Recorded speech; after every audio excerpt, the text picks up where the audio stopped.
put the... Did we... We're live. You might want to use private chat if you don't want it to be public. Okay, hi. I'm Radical Liberation. Welcome to the Deep Lore Econ chat and a very special finish out the year episode.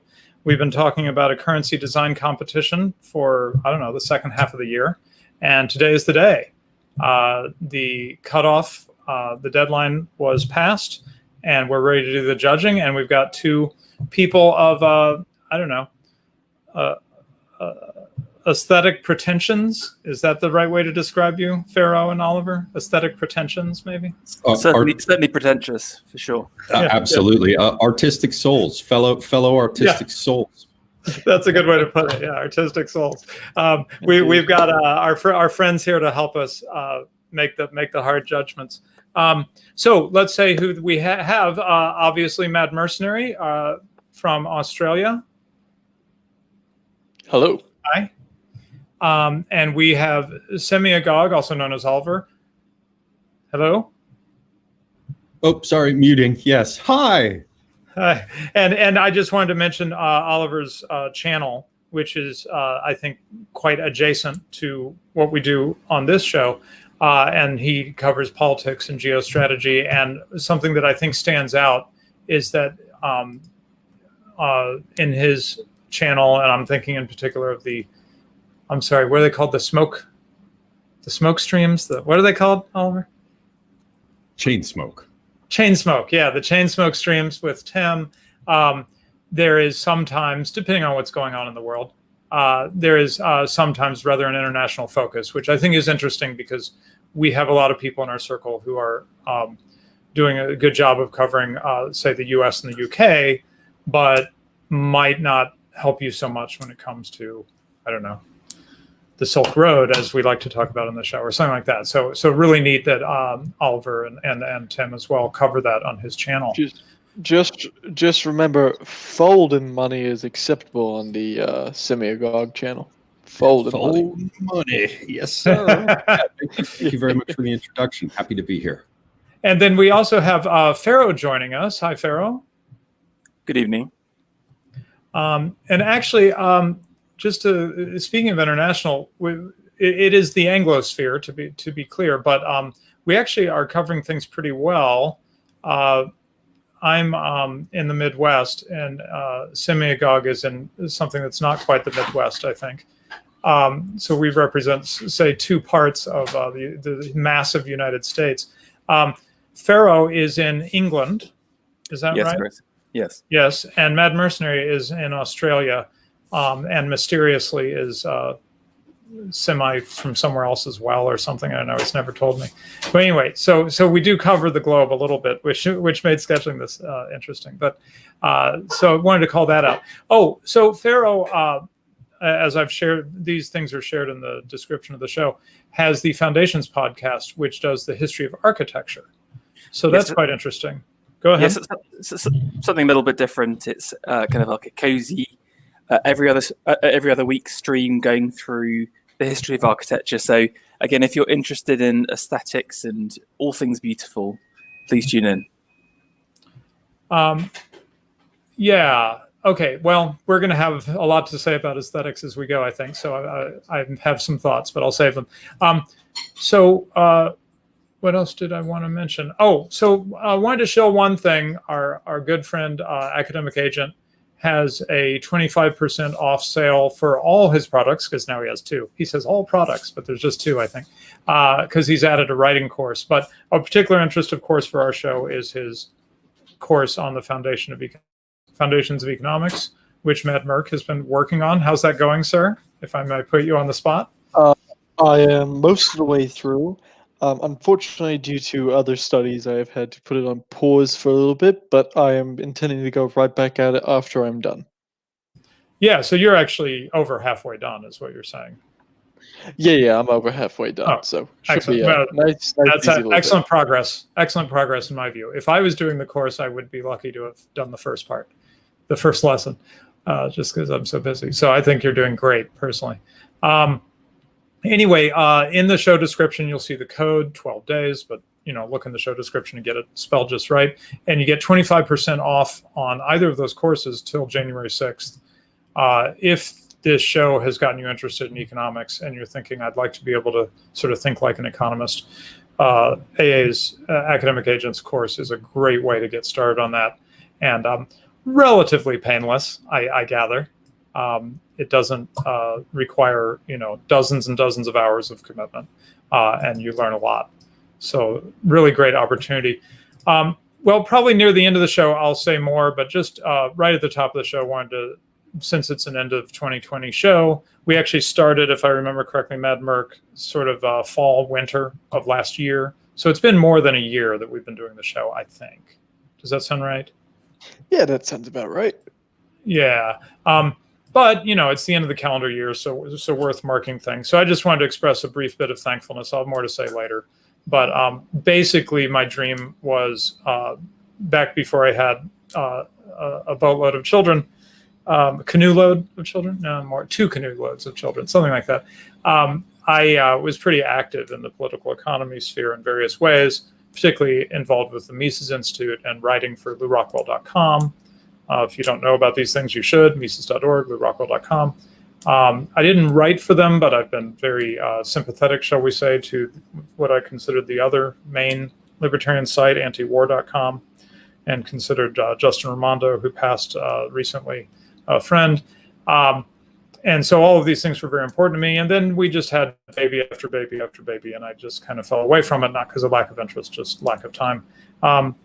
So now that our children are not babies, they're not grown up, but they're not babies, I've wanted to get re-engaged somehow, and I wasn't exactly sure how I would do it. I used to do it with writing articles.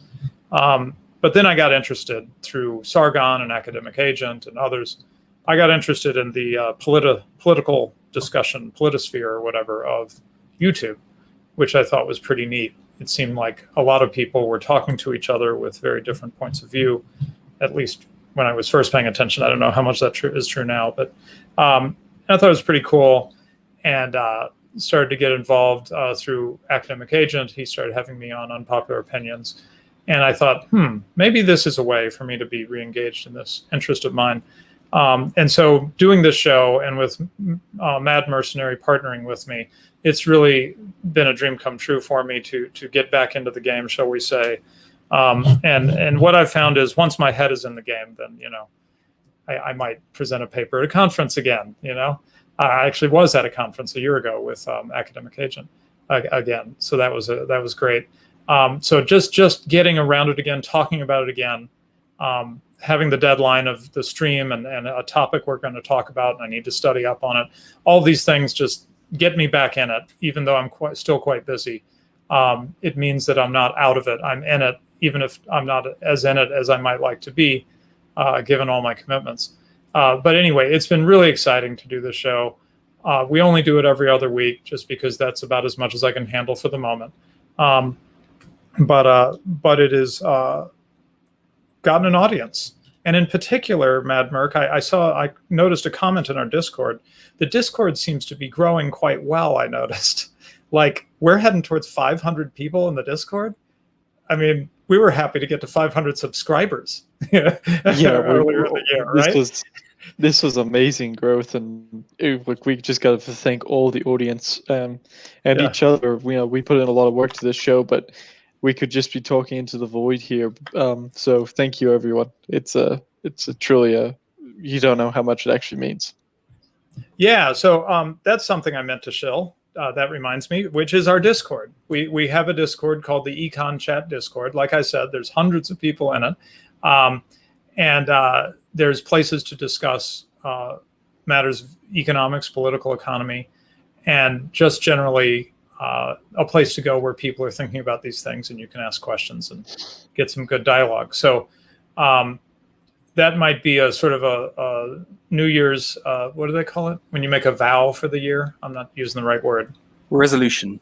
Resolution. Thank you, sir. Yeah, that might be a New Year's resolution. I've been so busy, I haven't myself invested too much time into the Discord. And now I'm like, oh, wow, we got a lot of people there. Maybe I should spend a little more time in there. So that would be a personal goal of mine in 2021 is see where we can take the the community that we've been building up around this show, because that's really exciting. So having said all that, let's talk about the contest. So we wanted to let people design currency, and we wanted to then give out some prizes. We'll talk about the prizes second, but first, what were the parameters of the contest, Matt Merck? It helps if you take yourself off mute. Yes, okay, so the parameters of the contest were very simple. You could design anything you want, any sort of design, as long as it was a coin or a note. It had to be completely original. You couldn't have taken it offline or anything like that. It has to be 100% original.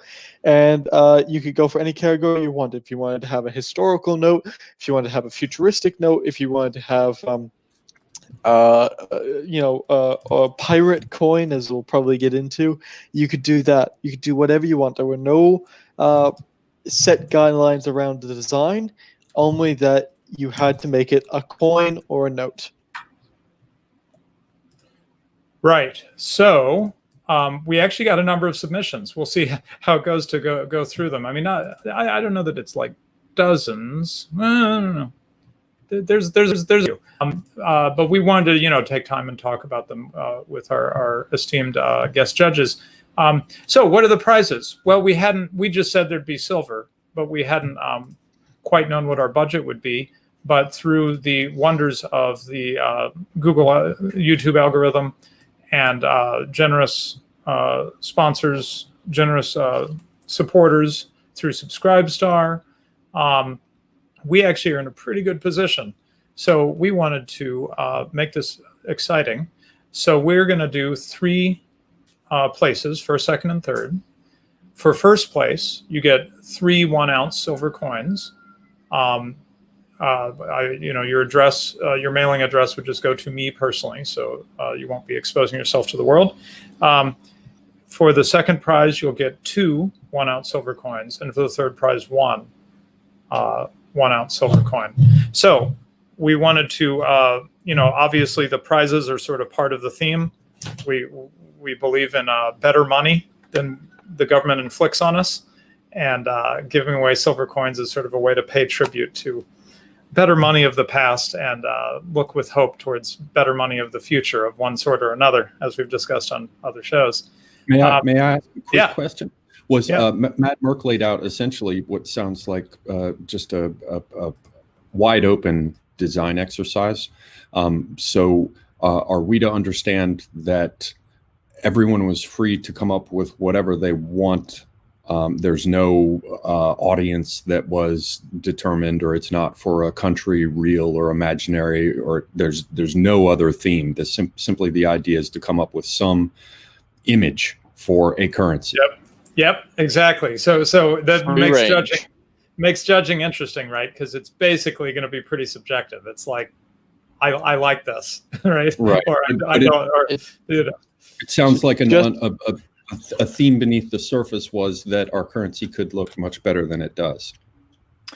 Well, that's a way of thinking about it. Yeah, that's true. Okay, so it can be judged harshly if necessary on aesthetic grounds. Here we go. Yes, Simon. We can judge it harshly. yes, indeed. Now, of course, what I was thinking, Oliver, having listened, I haven't been through the whole thing yet. Having listened to a little bit of the Secret Society stream that you did with Academic Agent, I was wondering if one of the criteria could be, how many nods and winks in your currency design have you made to various symbols for various secret societies? You know what I mean? Right. Conspiracy theory Easter eggs. Yeah. Right. Yeah. I don't know. Interestingly, symbology, I think, is super important as one of the things you should be looking for, because, again, there is power in symbols. And again, there's a reason why certain people are chosen on currency. If you think about American currency, like with the different presidents, etc., and different connotations. So actually, maybe it won't be a secret society. We won't see any Illuminati dollars coming through. But I think that's something we should definitely focus on. Yeah. No, I agree. Yeah. Look, You get 1 extra point for every reference to the Freemasons that's on your node or coin. That's all I'm saying. And in any case, with currency, one of the things that it must do is inspire trust in those who use it. And it must have some significance to leave some sort of an impression. So I will be judging the submissions harshly from this perspective. Okay, excellent. Just a quick rabbit hole, Oliver. You might have already covered it. You probably have covered it at some point somewhere. But without going crazy on this, like the eye and the pyramid on the dollar and all that stuff. I mean, these are nods and winks to various things, right? I mean, I'm not just that isn't just urban myth, right? Yeah, I don't know what or how most people interpret it. You know, there's the idea of it being the all-seeing eye of God. You can probably relate it as far back as to things like I think it was Lorenzo Alberti's celebratory medal from the Italian Renaissance that shows an eye of God, and beneath it it has written "Quid tum," which means "what then." So the notion is that if you're observed by God, then, you know, you will conduct yourself accordingly, hopefully in a righteous manner. There's also the fact that it's separated from the base of the pyramid on our currency. So you have the sort of the idea of the intellect, or things that are disembodied, that are operating independently from that which lies beneath them. There's the old idea of, you know, different arts that human beings get involved in. And then, you know, you have things like geometry, for example, or mathematics that take place only in the mind. So there are a couple different ways of coming at it. You have the idea of the divine, but also the idea of knowledge or wisdom that exists, that comes out of its base, which is in the material, but floats above it. So yeah, all sorts of ways that you can look at it.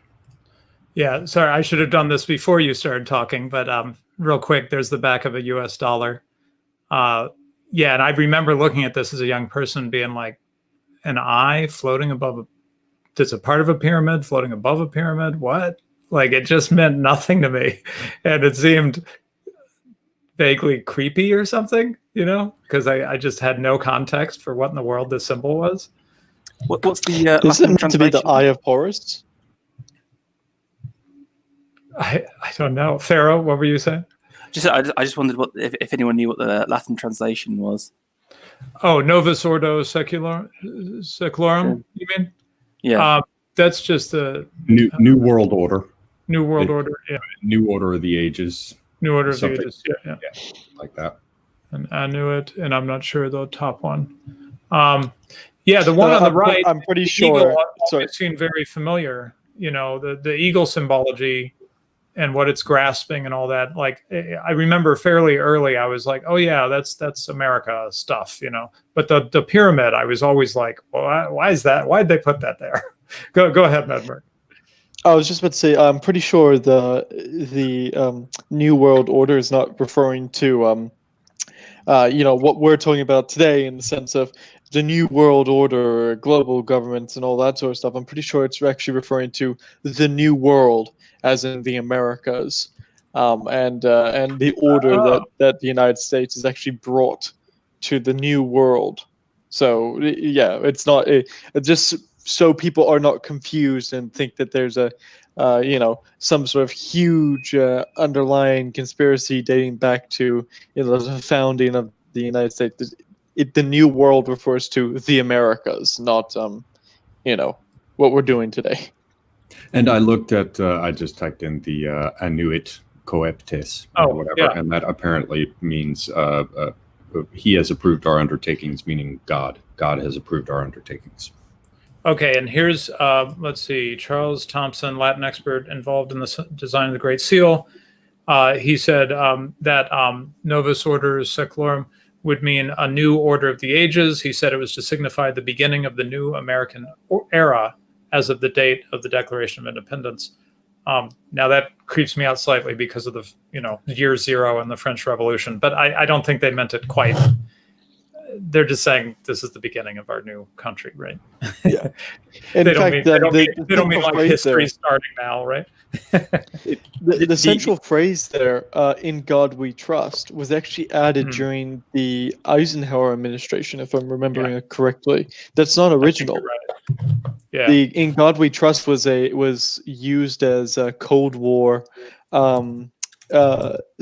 cultural warfare, I guess you could call it, to try and make sure, the atheist communist regime in Russia, and so America, being America, it is the God-fearing free market nation, opposed to communism. So. Oh, now, sorry, we're going too far down the rabbit hole. I'll stop after one more point.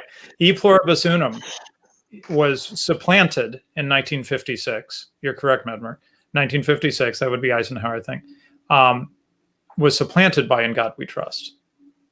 So that's quite interesting, right? Because E pluribus unum,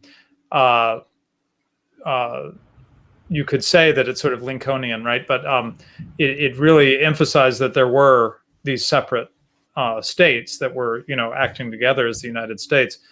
By the time that you're this far after Lincoln in 1956, the notion that they're separate at all is probably sort of noxious to the regime. It's essentially one nation by 1956. Right. So it's just like Google taking away their little tagline about "Don't be evil." Right. Yeah. Right. Yeah. What could possibly go wrong? We outgrew that. Yeah. Okay. Anyway, enough of that. Let's get on to the folks that have made some new currencies for us.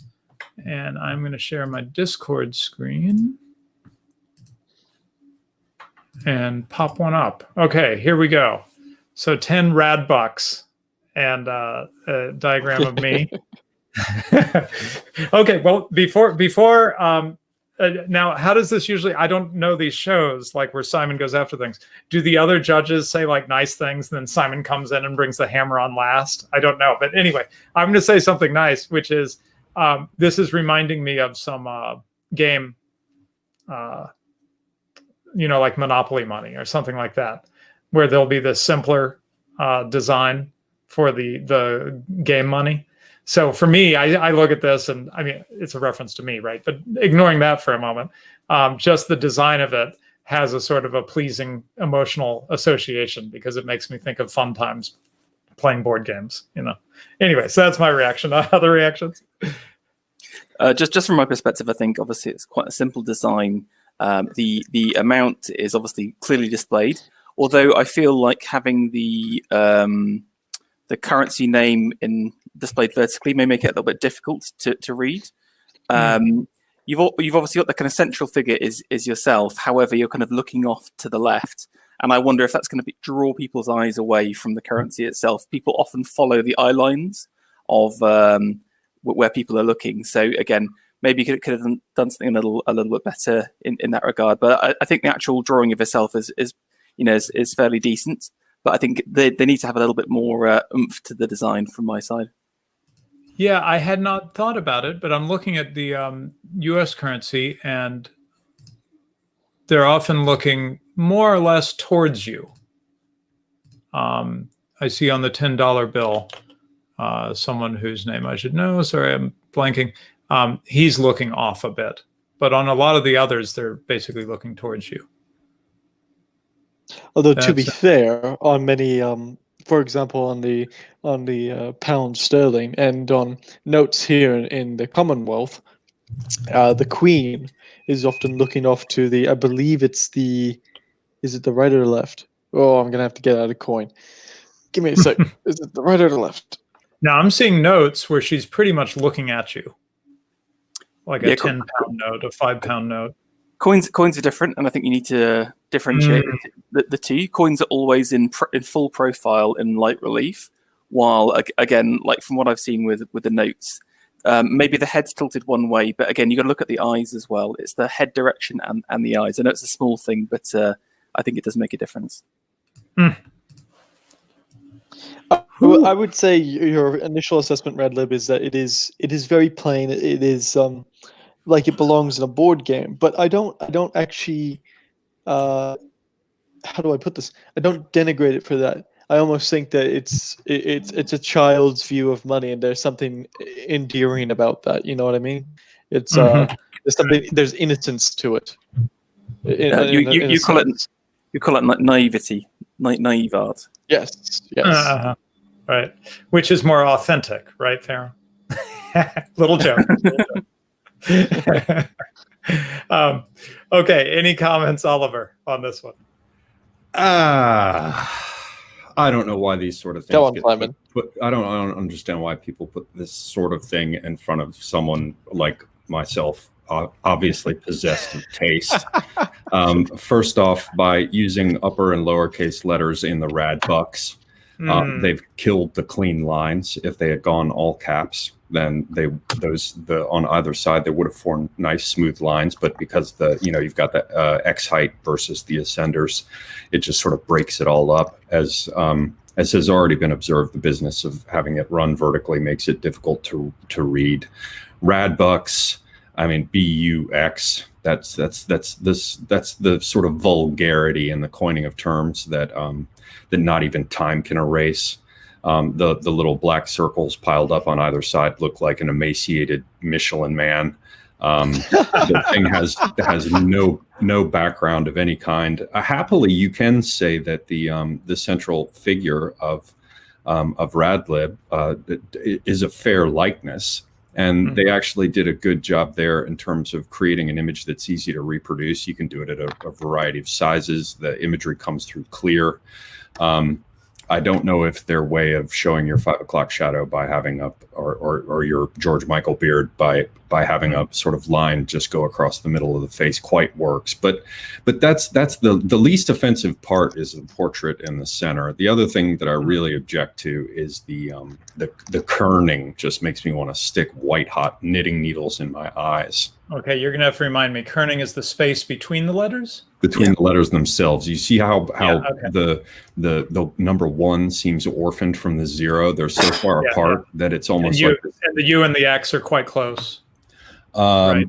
No, actually, that's a little better. The bad kerning is between the back side of the D and the front side of the B under Radbucks, and the space between the R and the A. And then the A and the space between the A and the B is kind of bad too. The X, you have to kind of shove it in because of the letter shape. There's sort of an optical illusion that gets created. Anyway, it's all broken up. The worst of it though is on the number 10 itself. So this one, I'd give it let's not be evil about it. I'd give it a 2 out of 10. Okay. So by the way, Oliver, I had just sort of assumed without asking you that you had a background in certain things, which from hearing you talk right now, I think I know that you do, mostly because you're a Mac user.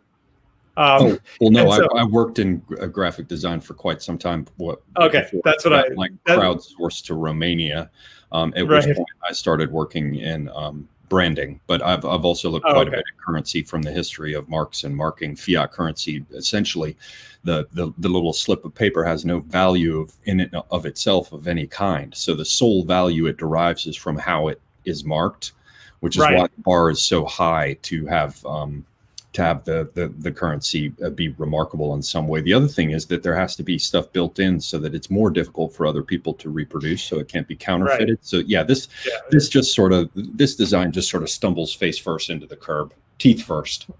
I was about to bring up counterfeiting.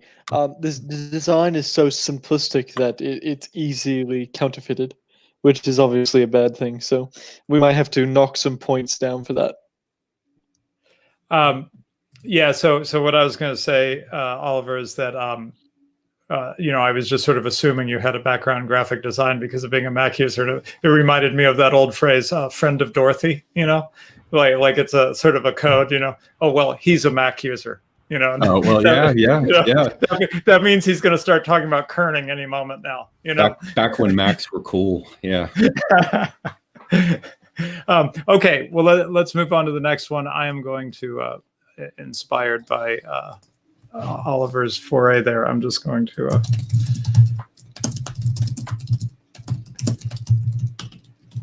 tweet one more time. Overall, I think it's a good start to get us in the mood. All right, yes, okay, so... and it says, for the inevitable republic. Maybe we can't pay attention to what they say, I guess. We just need to consider the design on its own. Okay, wow. This has got much more going on.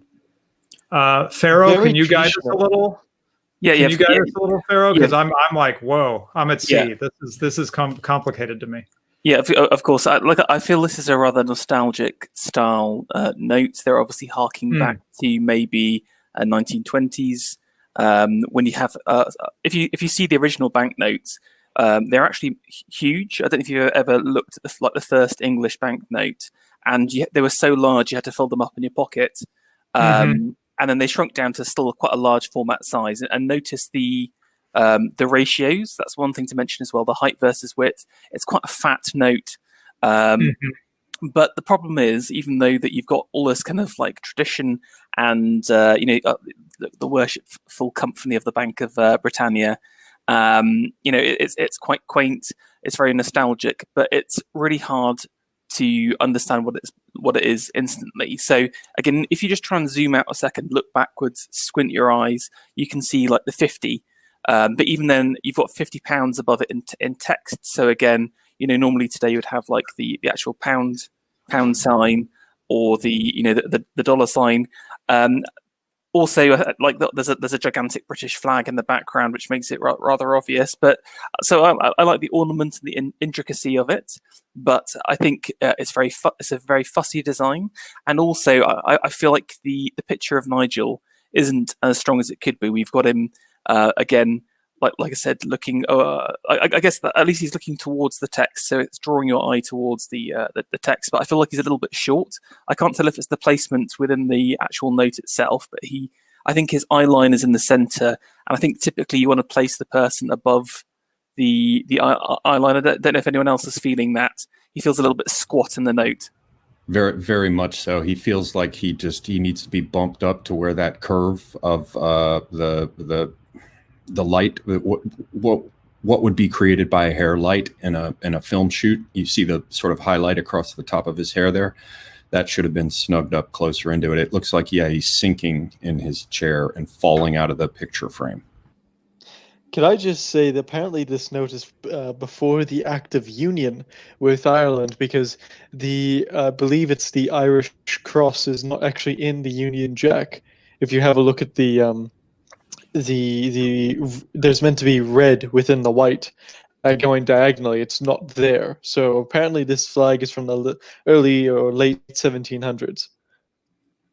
Oh, okay. I'm looking at Union Jack. I see what you mean.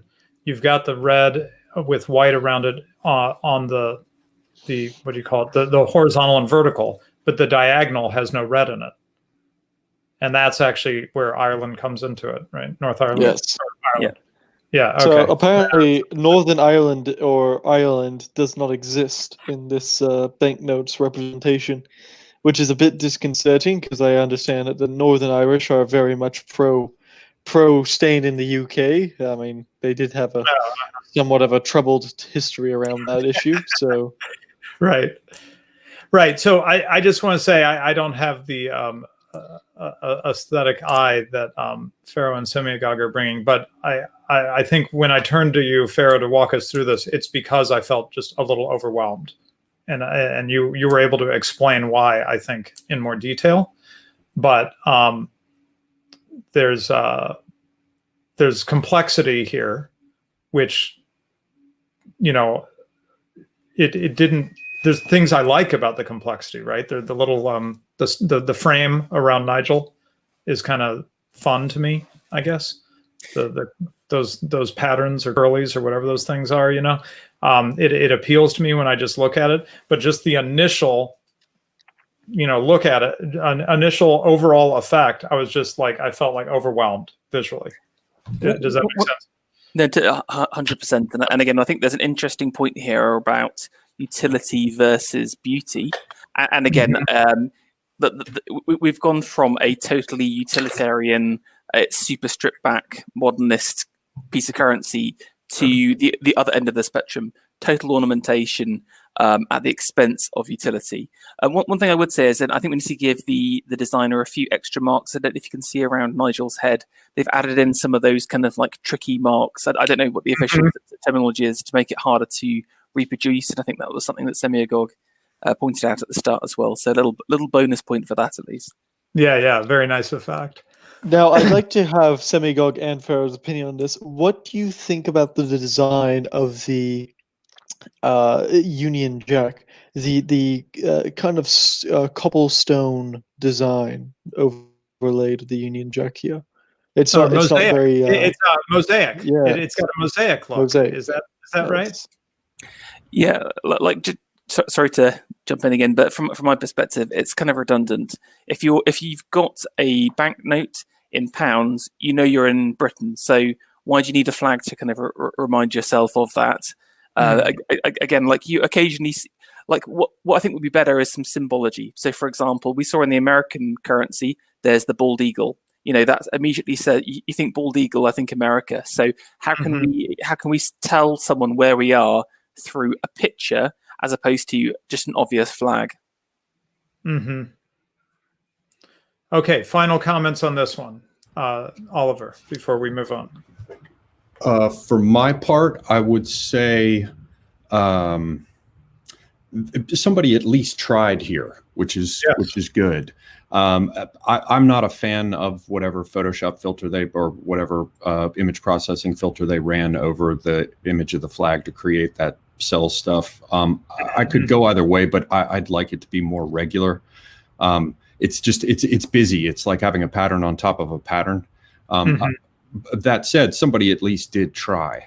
And in terms of how it's laid out, it doesn't feel as though it's like, it doesn't feel as though somebody hadn't even heard of a grid. You know, it does have some proportion in terms of how it's laid out, and the rest, the sort of medallion with the profile view of Farage looks good. It would have been probably better if the levels on the black had been set so that it didn't seem to stand apart from the black used in the other elements, like on the border.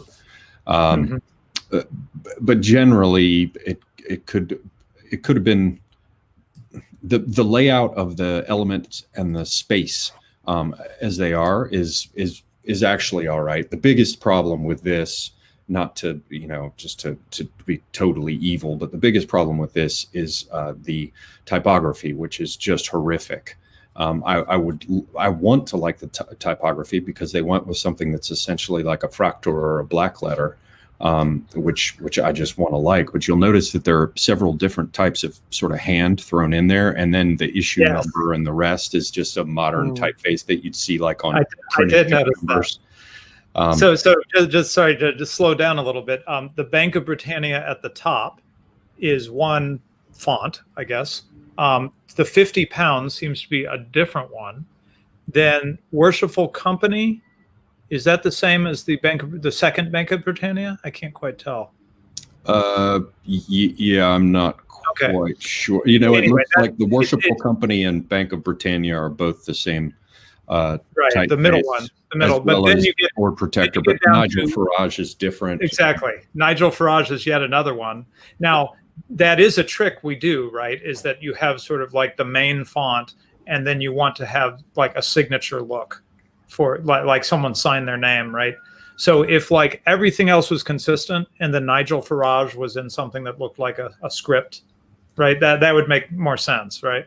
Yeah, but the biggest problem isn't even that. You can be creative and sort of get around these things. The biggest issue is that the eye cannot immediately identify what it's supposed to be reading. And generally, the way that works with a block of text is that you'll have your horizontal lines, and then you'll have your leading between them, which is your spacing. You don't want it to be so great that it seems like section breaks, right? Like a double spaced term paper or something. You want to have them close enough together that the eye can neatly go to the end of the line and then jump back to the beginning of the next one down without feeling like they had to cross a desert for 40 days and 40 nights. The other thing is that there's a thing called rivers, which happens with blocks of text when you've got big gaps. You most often see it with justified text. And what happens is you lose the feeling of having horizontal lines, and you feel like you have vertical ones going all over the place. And what happens here is the different elements of text are on different lines. They don't really line up well, and they're just sort of stuck pell-mell into these different areas. At the same time, you can see like Bank of Britannia, the kerning there is quite wide. And then you have these weird little characters stuck in all over the joint. So the eye can't immediately tell what to begin reading. So yeah, I'd give this a 3 out of 10, and I'd give them a C+ for effort. I wouldn't, immediately throw this one on the pyre. Right. Oh, okay. I think that's a little bit harsh. I'd give them a solid A minus B+ for effort. There was some actual thought that went into this, and as someone, as people who have done editing work for images before, that this would have taken quite a long time to play with. Although one of the things that I would say that is off-putting to me about this note is that if you have a look at the bottom of the frame around Nigel Farage there, it's cut off at the bottom, and that's just it gets to me. I think they need to have worked on the frame there, because it's very off-putting to have the bottom of it cut off. Now that could be a anti forgery measurement, but it's off-putting. We should probably speed this up. Yep. Worth mentioning that Mad Merc does the art for our show, by the way, which I'm very appreciative of. Oh, I'm sorry. Okay. I'm sorry if that was your banknote, Mad Merc. My apologies. I have not entered into this competition. Okay, here's the next one. It's the Elon Musk, right? Colonial Authority. Busy. It's busy. I'm imagining this is some kind of dystopian future where Elon is our dictatorial techno master. Right.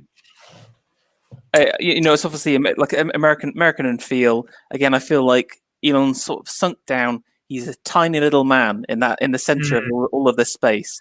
I sort of like the left-hand side. I think is the best part, the $20, and then that little beautiful motif. I think it's quite nice. The signatures are pretty fine, but again, I think there is no consistent theme across the piece. You've got, again, on the left-hand side, a bit of, modernistic graphic design across there. You've got the old school United States at the top, and then you've got this kind of large 2020 font. It just doesn't really mesh in my mind. What's that thing where what's that thing where they have the Victorians? That imaginary thing where the Victorians have developed technology, but it's using sort of Victorian steampunk. I was going to say that thing on the left feels a little bit steampunky to me. Yes, that's not a bad. I'm not saying that's bad. I like steampunk aesthetic personally. I'm trying to zoom in here. It looks like a mixture of gears and other things, but the unfortunate part is that Elon is looking off to the right, where there's practically nothing going on. As we talked about before, the way the face is looking is kind of where you're drawn to on the picture, and Elon should be really flipped. He should be looking towards the invention. He should be looking towards the more ornamental side of the note here, which is the left-hand side, and it doesn't. He looks over to the right, and you're looking at basically nothing there. It's odd. Okay, further, we're going to try to step up the pace slightly. Ferro, other thoughts on this one? Out for this one. That's it. Okay. Totally Oliver?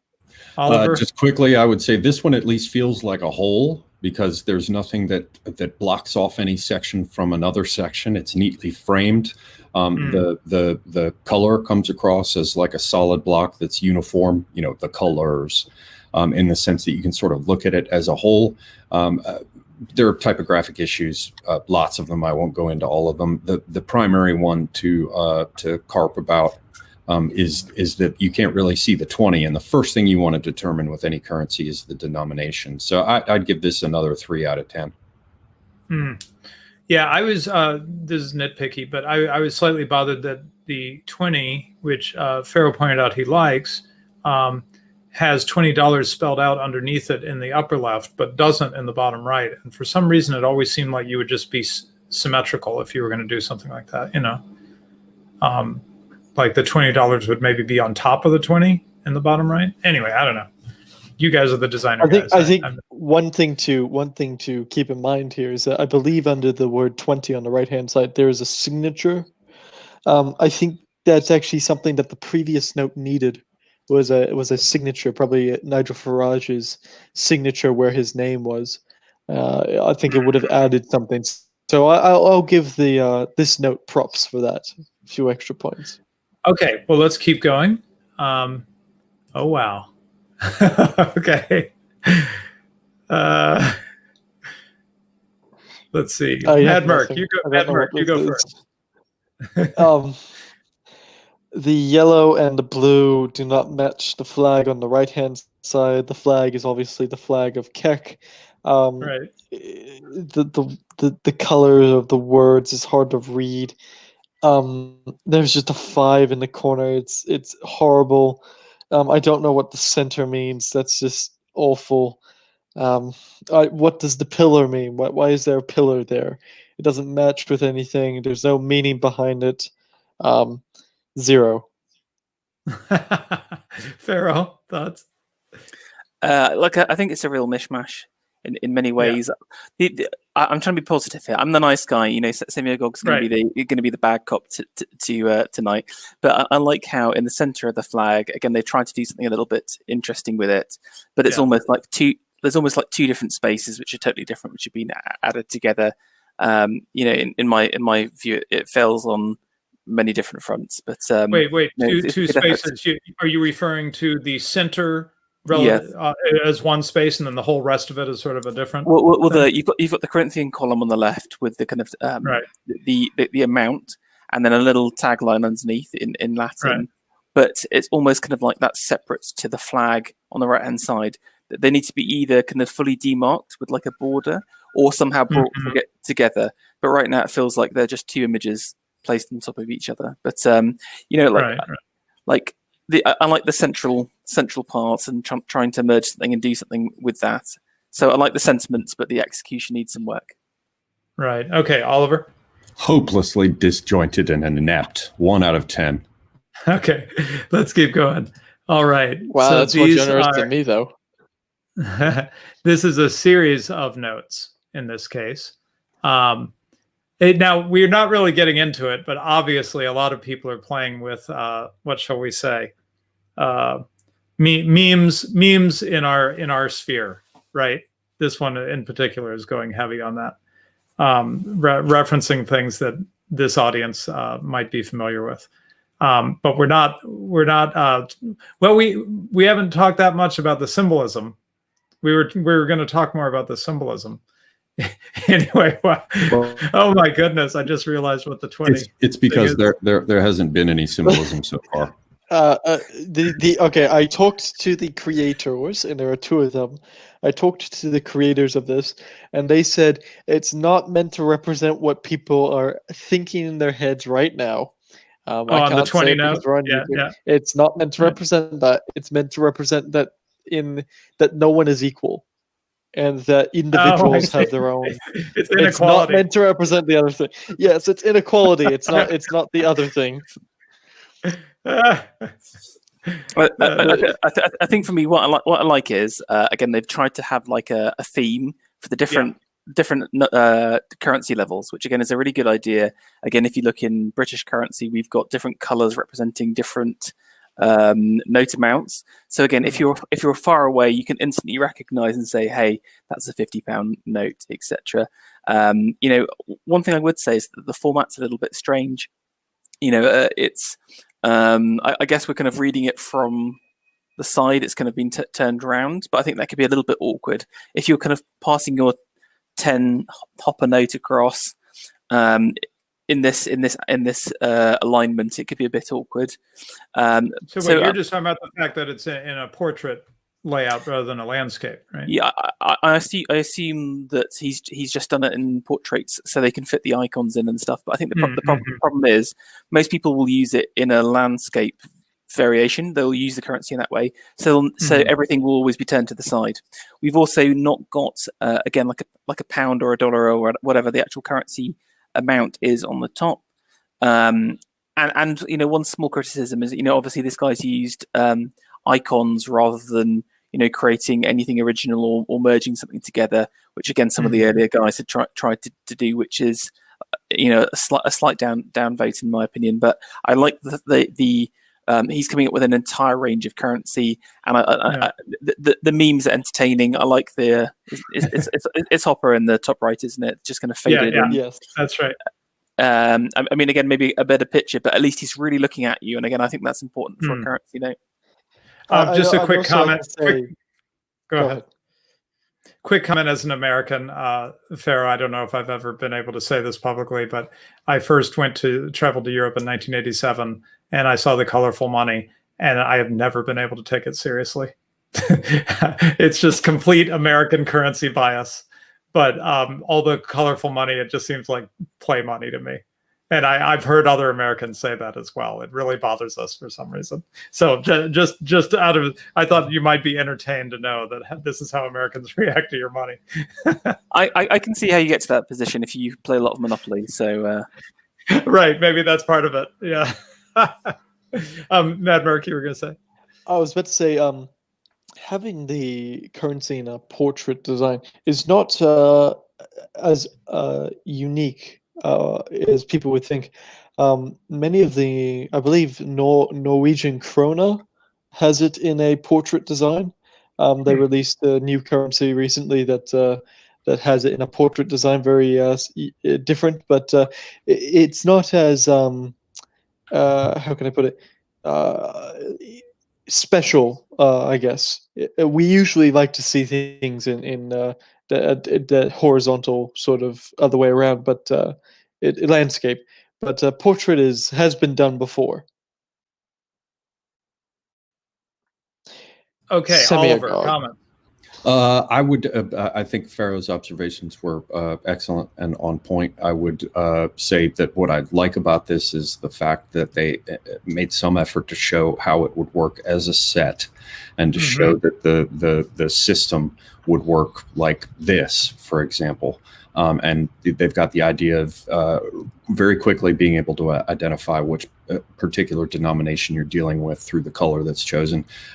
If the 50 and the 100 being colors that are kind of close to each other, I can deal with. But to be honest with you, the 10 and the 200 are a little too close for my comfort. But all in all, it's a decent effort. I don't like the fact that they have to be oriented in one particular direction. I mean, you get that with anything. If you're looking at Washington's picture on a dollar bill, that's oriented in one direction. So that's not what I take issue with. What I take issue with is that if you pull it out sort of upside down, there's no way to see the numerals oriented properly for your eye to immediately recognize them. So this looks good when it's laid up side by side in a sequence, but it would not work as well if you stuck them all in your billfold. If you open your billfold up and stuck all these into it, if you were holding your billfold off to the left side, then all those numbers would be hidden, and you wouldn't be able to rely on anything other than the color to figure out what currency you're pulling out. There's more I could say, but it's a decent effort. The last piece I'll add is that unfortunately the first three look like the icons are somewhat uniform. They fit the style more or less. But then when you get to the second group of three, they look like an entirely different, they look like they could come from a different set of currencies. So that's a problem. But anyway, I'd give it a 5 out of 10. Cool. Okay. All right. I don't know how to factor this in, but just obviously there's a lot of fun in these designs, right? We talked about maybe, currency should sort of bear weight and you want people to trust it and stuff. But for the sake of this competition, I'm appreciating it that people, thank you, that people have had fun with it. Okay. Yeah, and so, I'll take helicopter rides for 200 for sure. Yeah, right. Okay. Oh, okay. Now I'd like to give props to that being the first design to actually have a set. And I think that it should get extra points because creating a set of currency is probably far more difficult than creating a single note. Right. Okay. So here's another set. Now this is tricky. I'm trying to figure out. It's hard to see if I don't focus in. Okay. I don't know how to do this. I'm going to show them zoomed in real quick, each one, and then I guess I'll slow down. Oh, first of all, who is this? Some Finnish politician, I believe. Speeder Panassen. Okay, so this is meant to be, I guess. Well, oh, and there's historic markers on some of these. So this is being very specific to a country. Yes, And it's still Finnish. Do we know that all of those background scenes are Finnish as well? I think they are. Yeah, certainly the forest. I can see the Finns down in there eating bark. Yeah, what I like about this again is this is the first time we've seen photos being integrated, because you do see some really nice examples, I think, where if there's something like of national importance or cultural importance, it's brought into the to the note itself. Normally it's done with like a bit of abstractifying. It goes through an abstraction process where they don't take the exact photo, they'll kind of like show a simplified example of it. So I feel like it fails in that regard, but at least trying to bring that through. The big problem for me is just the lack of everything else on the note. The actual the pictures in the center is fine, although again, maybe for the 20 you've got that kind of zoomed out picture. Like I think you really have to go from like neck, like it needs to be a bust in that picture, in that space. And I like the background photo, even although I think they should have spent a bit more time, again, abstracting it, making it a little bit more impactful. But what else is there on there? You don't know how much the currency is, like also the actual amount of the currency, more of the information. And again, a bit more of the symbology is missing, I think. Yeah, what do you think about the fact that there's different images on the left and the right, except I think the 50 note looks like it could potentially, that looks like it's one image, but the others, there's one image on the left, one image on the right. Does that bother you? Do you think it works? Yeah, no, it bothers me a lot. Okay. Yeah, that was my reaction. A single thing, like, sorry, just accidentally muted myself. Okay. If you see some of the better examples, they tend to put the bust to the left and then have the picture of the thing on the right hand side or something like that. So you've got a bigger space to showcase it. Everything's sort of squeezed in. Right, I see what you're saying. So I was just bothered that the images don't feel like, they just feel a little bit random visually, you know? Like there's just some trees and then a building. Or, oh, maybe that is one image. Oh, okay, in that case. But I don't think this is one image, nor is... This to me is very... This to me is very... it's hard to distinguish which currency is which because it's all in black and white. And I don't quite understand the use of black and white in this note because it seems very... It doesn't inspire much. You know, a note is meant to inspire something in you. It's a symbol of your nation's power and your nation's authority. And it just doesn't inspire anything in me. It doesn't. It's black and white. I can't distinguish the notes. They're all of this one guy. Yes, the pictures in the background are very, very nice, but they're nothing else but that. There's no meaning. I guess maybe you have to be Finnish to understand that. Maybe the statue in the $20 note on the right could be meaningful, but I think you would have to actually put it center stage and give it a bit of context and a bit of pump it up a bit. I've just seen Smurfu in chat said it's Mannerheim, and I'm a huge Mannerheim fan. So again, like you said, they should have just had a big picture of Mannerheim, just like destroying the Russians in on a note instead. Wait, I'm sorry. What's Mannerheim? The equestrian statue in the 20. Oh, okay. And you know, as I'm looking at these more carefully, I think these are single images. It's just that with it being broken up in the middle, it looks like it's not. I think the 5 is 2 different images. I'm pretty sure. Anyway, it ends up looking, at least on the 5, 10, 20, it looks to me like just 2 things that are not very connected to each other. So Oliver, thoughts? Yeah, I think the thing with they do appear to all be a single image. It seems though that it's a design issue with the size of the sort of, let's call it the central medallion, going up to essentially almost bleed off. It abuts the edge of the scene. So the problem isn't the nature of the photos; it's the way the circle was used to fill the space and thereby, cut a line. It didn't allow that little slip of it to continue over to the other side and unite it in the viewer's eye. This seems like the art school student basically presenting his trashed dorm room as his work of art at the end of the semester. There's not a lot to. The good thing about it is that less is more, and there's not a lot to make me want to kill myself. It's very straightforward. It's a single. It's monochrome. It relies upon the numerals up in the corner. Other than the one that we just looked at, that was also a series, this one is the least offensive so far, but I wouldn't go so far as to say it's inspired. They could have done a few things to have it maybe come across as being, something new and different, but there are problems like those numerals. If there's going to be nothing else, the numerals should have been bigger. And then there's this inexplicable fact that the 10 and the 50 are bold, but the 5 and the 20 aren't. So yeah, it has some problems, but the thing is that there's so little going on there that there's much less to complain about. So in that respect, for not giving me a headache, I give it 3 out of 10. Okay, let's keep going. Okay. Oh, our first coin, right? I think it's all been paper notes. Okay, so here's a just coin. on a point about Mannerheim. Could you please? I sent you a link in the private chat. Could you please open that? I have a little bit of a rant incoming. I saw this. I've seen this before. This is actually hilarious.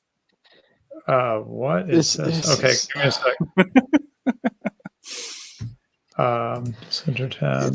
I'll wait for it to come up, but chat, just get ready to read. So what is this? So on the left was Mannerheim. Mannerheim was a famous Finnish general. Didn't defeat, but inflicted severe casualties upon the Russians in the Finnish War.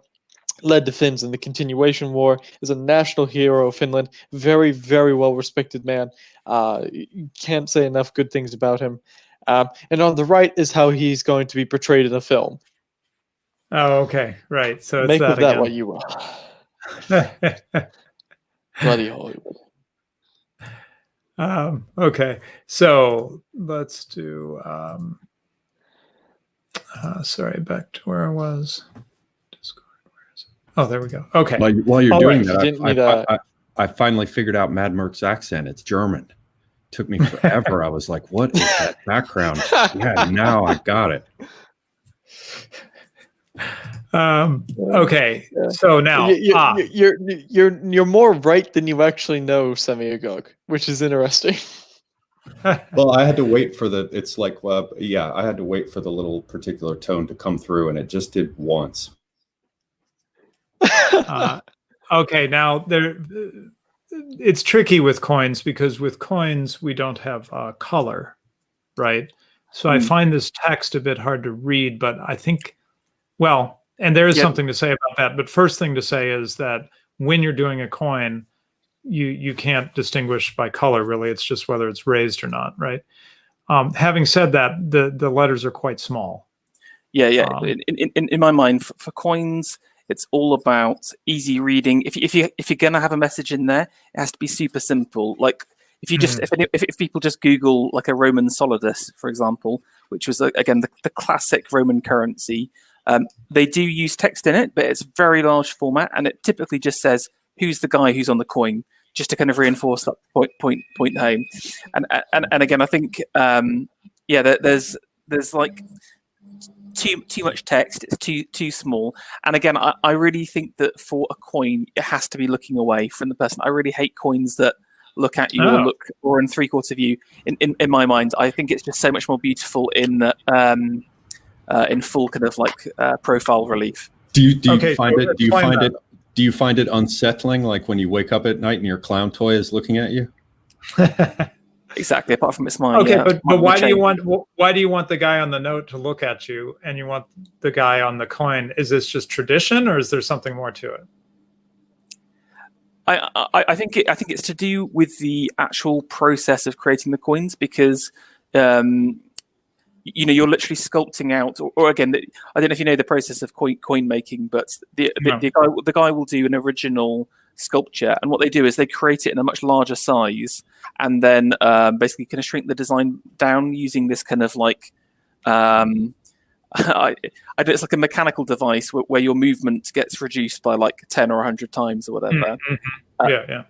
And when you're doing a straight-on view or a three-quarter view, it's very hard to kind of show the contours of people's faces. Well, when you're doing a profile, it's much easier. If you've ever done any kind of sculpting, in my opinion, it's much easier to kind of show that someone's in 3D when you're looking at a profile than a three-quarter. I see. Right. Okay. So it has to do with the fact that a note is a drawing, you could say, and a coin is not a bas relief, but it's in the zone of sculpture rather than drawing. Right. Yeah. It's originally sculpted. Right. Got it. Okay. And then just on the text again, I think this is why we see little mottos and stuff, right? As opposed to like here, it's trying to get a whole quote in there. But usually a coin would just have e pluribus unum on it or something, something that can fit while having the face dominate the coin. Yeah, or again, it's just down to the purpose. The reason why the Romans had, or again, a lot of the medieval coinage had the name of the person on there is because they didn't have mass media. That the coin was the way that you show that this is the new ruler. So it's kind of like a propaganda tool almost.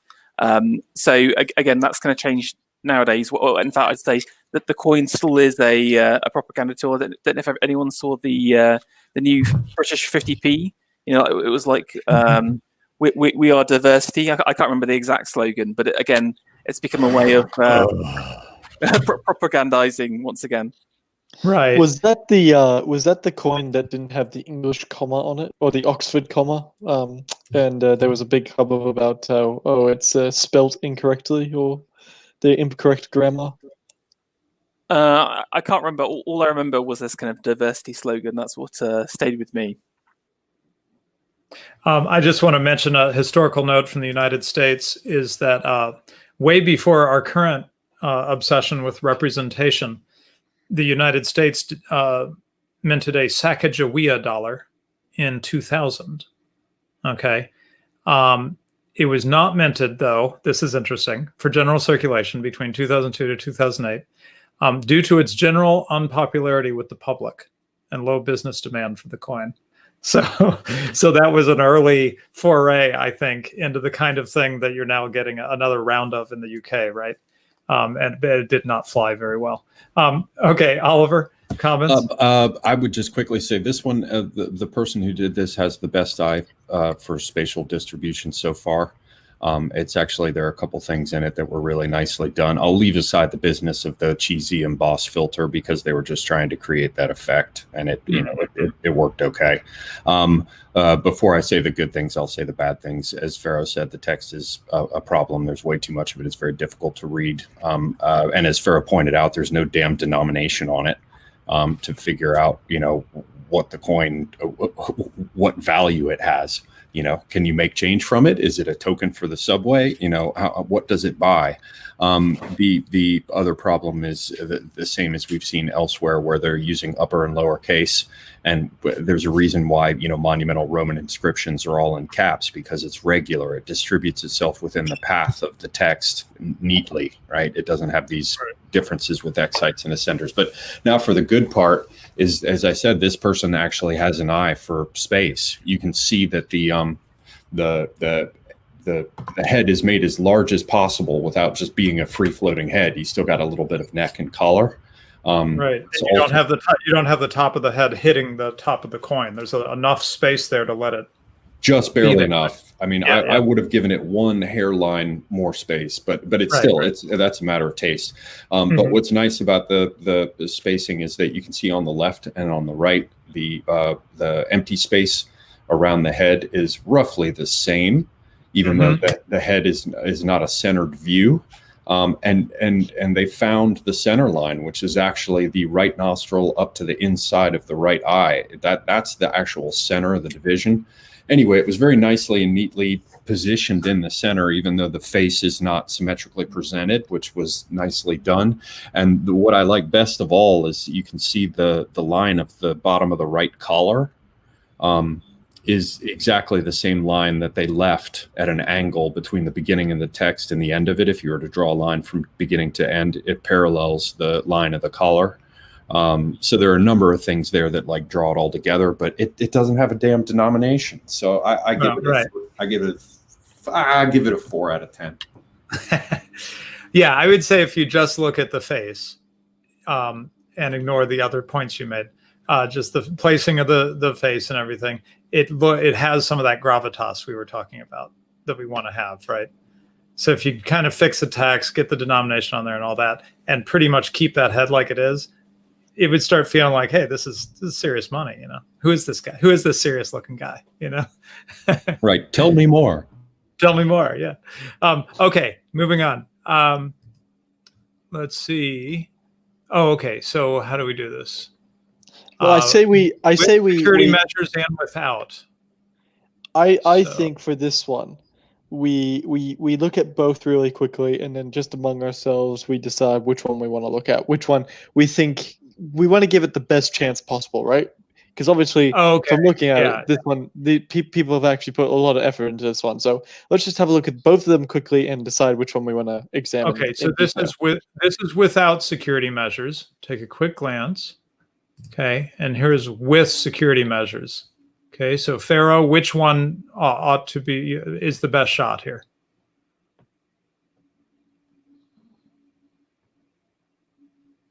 Sorry, muted. I prefer the first one, to be honest with you. The first one, Oliver, with or without security measures for our consideration. I could go either way, so I'm going to allow Ferro, whose judgment I generally trust, to lead the way. Okay, so let's focus on this one then. So in case you don't know, I think you can probably tell that's meant to be me on the right, but that is a icon that Mad Merc has used to represent himself on the left. So that's what's going on there. I think that is the moon with the crown. I think this might be Moon King. Moon Okay, King nice. Yeah. So Moon King reference. Now, what's the line go up, Mad Merc? I'm not sure. I'm totally line go up. That's the meme we've been using. Line go up.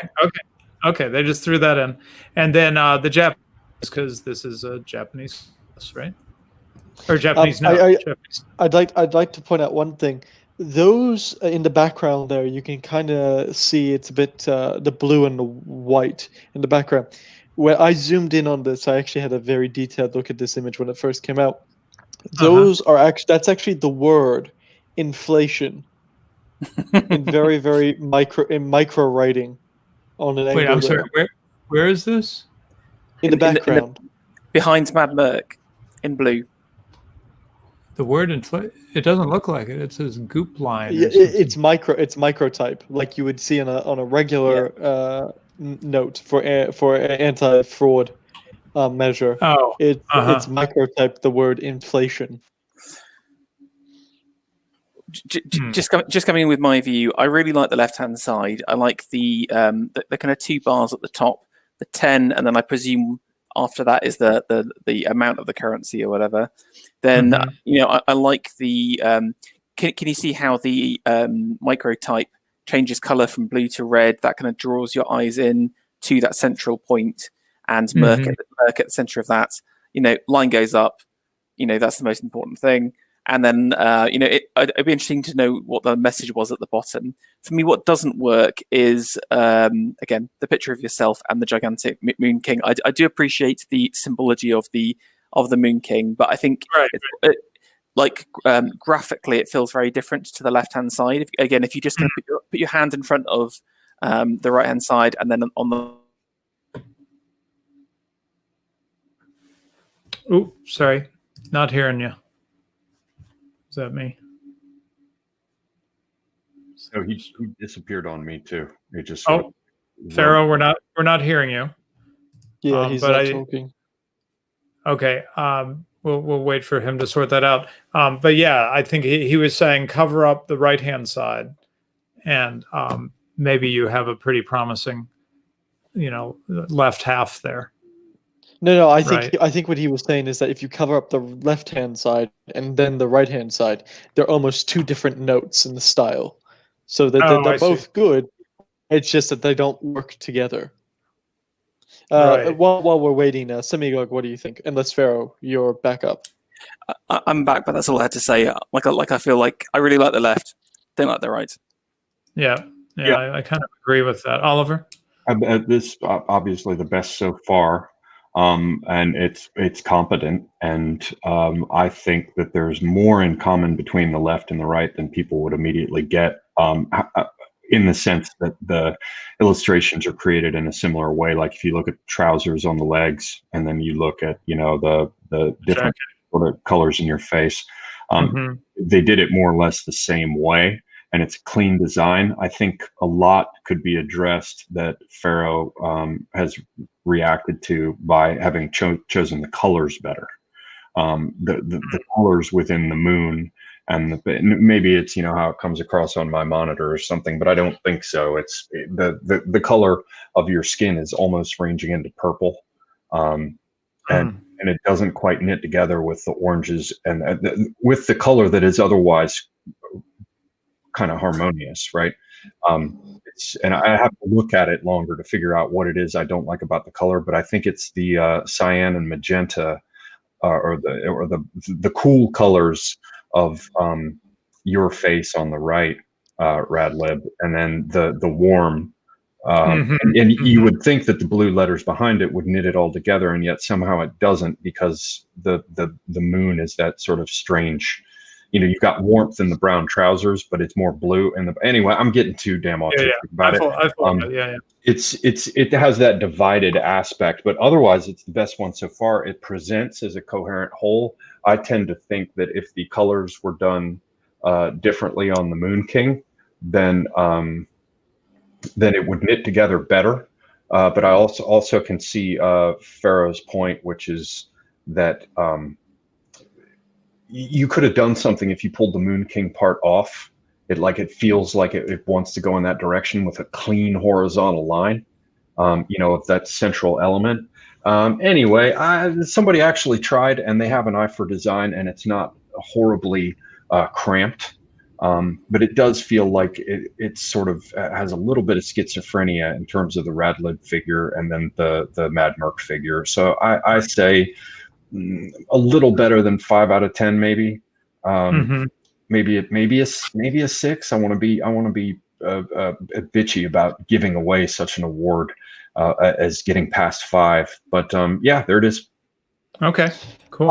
I would just like to. My brother speaks Japanese, and he's basically told me the top is meant to be. He said it's incredibly poor. Whatever it's meant to be. I think it's katakana or kanji or whatever. I don't speak Japanese, but he says it's very, very poor text. But he says he thinks it's meant to be the top is dollars, the bottom is capitalism ho, and then the middle he can't work out. He can't work out what the middle is. Okay, that's the secret code to some secret society, I'm sure. Okay. Well, it gets an extra point then. Okay, I got to figure out how we're doing here. Okay, we're not doing terribly, but let's see if we can pick up the pace. Okay, all right. Fontfgild. This looks like, oh wow, that yellow on gray or whatever. Well, maybe that's not gray, but anyway, the yellow. I'm struggling to read it. Österreich. Which is Austria. Do we need to comment on this one? I mean, it's pretty. I think it's self-explanatory. Fontfgild. Yeah, so this is Österreich. I know that much. Is though it's not exactly what I'm used to seeing. Österreichische Bank, Austrian bank. I guess is what it means. Österreich is the Eastern Reich. That's what Austria means. It means literally in German is the Eastern Kingdom. Yeah, I don't think we spend too much time on this one, but Okay.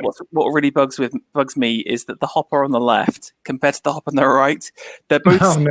they're both squished. They're both squished, but one is squished vertically as well as horizontally, and that's what is driving me nuts right now. Okay, well, we'll move on quickly. Oliver, any 2 quick, out of 10. 2 out of 10. Yeah, I can't. The color of the text on the background makes me want to die. And and as Ferro said, the business of the photos. That's what happens when someone doesn't know how to like reframe it. They just it's like a 60 or 70% on the vertical. That also makes me want to die.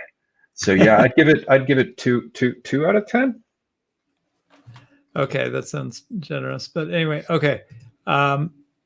What is this? Okay, this looks this is Australian currency. Oh, hold on, mate. All right, you guys around the world were also doing this stuff. Don't blame it on us. I mean, I've probably mentioned it before on the show, but I've got 8 children, and my wife and I. That's 10 people. Plus, we run an Airbnb. Sourcing toilet paper has been a real issue in 2020. It's been a pain in the butt. That was a pun or something, wasn't it? Anyway, sorry about that. Okay, so 1 sheet, 1 roll, 3 rolls, value pack, family pack, luxury quilted. Anyway, I don't know. Do we treat this Mad Merc as a serious entry into the? I mean, it's funny, right? It's funny for our stream. I think it's a joke. I think it's a bit of a joke. It's funny. Obviously, we can all have a laugh, but I think we can move on. Yeah. But you have denominations. I mean, you have subdivisions. It's straightforward. The concept is solid. There are different amounts of it, and the best thing about it is there's nothing to attack. There's nothing I can attack them for. Nothing. So this one is really deeply frustrating to me, and it makes me want to reassess my role as a critic. Give this a 6. I give this a 6 out of 10. I'm sorry that you didn't notice that luxury quilted is in a different font than family pack and value pack, but different typeface. Yeah. Different typeface. Yeah. But anyway. Okay, yeah, and sorry, one more comment to make on this, which is just that we had talked about on the show about how money can be just about anything depending on the circumstances, right? And so, famously, in prisoner of war camps, I think in World War II, cigarettes became currency within the camp among prisoners, and even packs of ramen in some more modern situation. So this is, I think, playing very cleverly off of that and saying, let's imagine the toilet paper becomes currency, right? Okay, moving on. It already is. It's called Federal Reserve notes. Okay, well, this is interesting. So now this is where I'm hoping that the symbology people can help me here. I associate the symbol in the corners with the papacy. Is that wrong? No, it's the Cairo. So this is a Byzantine. This is a Byzantine currency. So you can see that's a statue of Constantine on the right-hand side. You've got the double-headed eagle, which again is the classic symbol of Byzantium, and there's a tiny Hagia Sophia in the center across there. The Cairo is important to Constantine because, of course, that is the symbol. He had the vision from God to paint on the shields of his army, and he won the Battle of Milvian Bridge with his legionaries having the Cairo, and Cairo is like a classic symbol for Christ. Cairo, like Christ, basically. Right. But like this is obviously like a whimsical note, imagining you're kind of back in Byzantium, and they had adopted some kind of notes. I really quite like the central area. I really like the faded out Constantine in the background, the little Hagia Sophia. I feel like the double-headed eagle doesn't really work for me. I mean, they're pulling in the kind of gold colors. I like the Cairo. I feel like the border for me is what's killing it, and also the it's very chunky border. And also, I can't see a number on there. Again, there's a row in the center, isn't there? But I don't know if that's again, the Greek speakers in chats can tell me if that actually means anything. Right. Means if it has a numerical value, right? And possibly it's a situation where, back in the day, where the letters did double service as numerals, like with the Roman numerals. Like with Hebrew and Roman, yeah. So I'm a little surprised by your comment, Ferro. I'd be curious to hear from Oliver on this. To my surprise, my mind tells me that the eagle on the left, which is strong and bold and gold and black, and the grayscale Constantine on the right should not work. But my aesthetic reaction is that I like it somehow. And I don't know why that is. But you're not liking how it's going together, I guess, right? You're right in the sense it needs a single focal point, but maybe they should have switched it around. Again, traditionally, certainly Byzantine currencies, it's all about the emperor. It's all about focus on this kind of imperial authority. Why are you finding out the most important person as opposed to the symbology? In my mind. Okay, so you're saying that you're not necessarily bothered just color-wise, ignoring what the icons actually are, what the things are. The faded on one side and the gold and black on the other doesn't bother you. It's more the symbolism is reversed. Sort of, but like I think there has to be a focal point. Again, if you zoom out a second, look at it from afar, the only thing that I can see is the gigantic double-headed eagle, while I think what would have been better is a gigantic Constantine face. Yeah, I see what you're saying. So, Oliver, reactions to this? Oh, go. Sorry, Matt, Mark, you first. I was just about to say I completely agree with Ferro. I think Constantine, and if you were to make a series of notes, I think the emperors need to be the bold figure worth. It runs right left to right here in this note here. You have the boldness on the left, and as you run your eye across to the right, it kind of fades. It gets more soft. There's less going on until you finally have the faded image of the emperor. You could almost say that it's looking back to the past of the greatness of Constantine and to the modern state of Byzantium. But I think it doesn't work because if you're looking back to the past, we usually associate the past with being on the left-hand side. So I think you would need to, again, like Ferro was saying, switch it around, have the emperor more bold and the rest of it fading off to the left. I think also you could probably have the bottom of the note. The border there is very thick compared to the other borders around the. If you have a look, that white line at the bottom, it's not the same size. That bugs me a bit. But apart from that, I actually really do like this design. It's very nice. So Oliver, what do you think? I'd give it a 6 out of 10, just in terms of benefit of the doubt. I feel like the border, it's nice because it's the Greek infinity symbol or whatever, so it fits. This is consistent all the way across. All the symbols come from the same book of symbols, right? I feel like the border, though, to Ferro's point, I think it should just been just a little.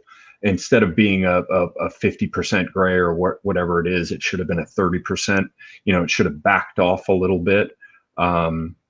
Yes, the bottom border not being the same as the rest. That's probably how they cropped it and didn't notice.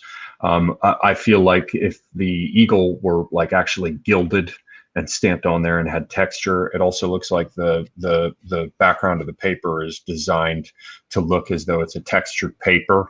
This just sort of almost gets to where it wants to, but there's the strangeness of the little rows floating around in a cluster underneath, and then one row, and then it's like Basileia something, the king or emperor, and then what's the other Rome? I can't read it. It's almost there. So I'm going to give it the benefit of the doubt and imagine that the double-headed eagle was like gilded and stamped, gold foil, and that the border was a little bit lighter. So the real problem is what's going on between the figure of Constantine and double-headed eagle, because it's all over the place in that one little center section. But I'll give it the benefit of the doubt, and I'll say somewhere between 5 and 6, maybe 6 out of 10. Okay, yeah, I think the rows are meant to be helicopters. I think it's a little joke there. Am I wrong? Yeah. So where are we looking? Sorry? This is all the little tiny row symbols. The thing that looks like a P with a line over. Yeah. Are we talking about the constellation by the left-hand side of Constantine? Is that down the bottom left-hand side? Yeah, right to the left of Constantine. You think it's a constellation? I think it's a little helicopter. I think it's a no. I think it's a constellation, and I was about to ask, Oh. does anybody know what that constellation is? Oh, I didn't even think of that. Because there's a constellation on the Australian flag, and you become very used to looking at that. So that's where my mind immediately went. That's a constellation of some sort that the Byzantines would have used for navigation or something. I wouldn't score against this for this reason, but I just, I feel the fear of the Byzantine theme, the Byzantine trolling. Yes, but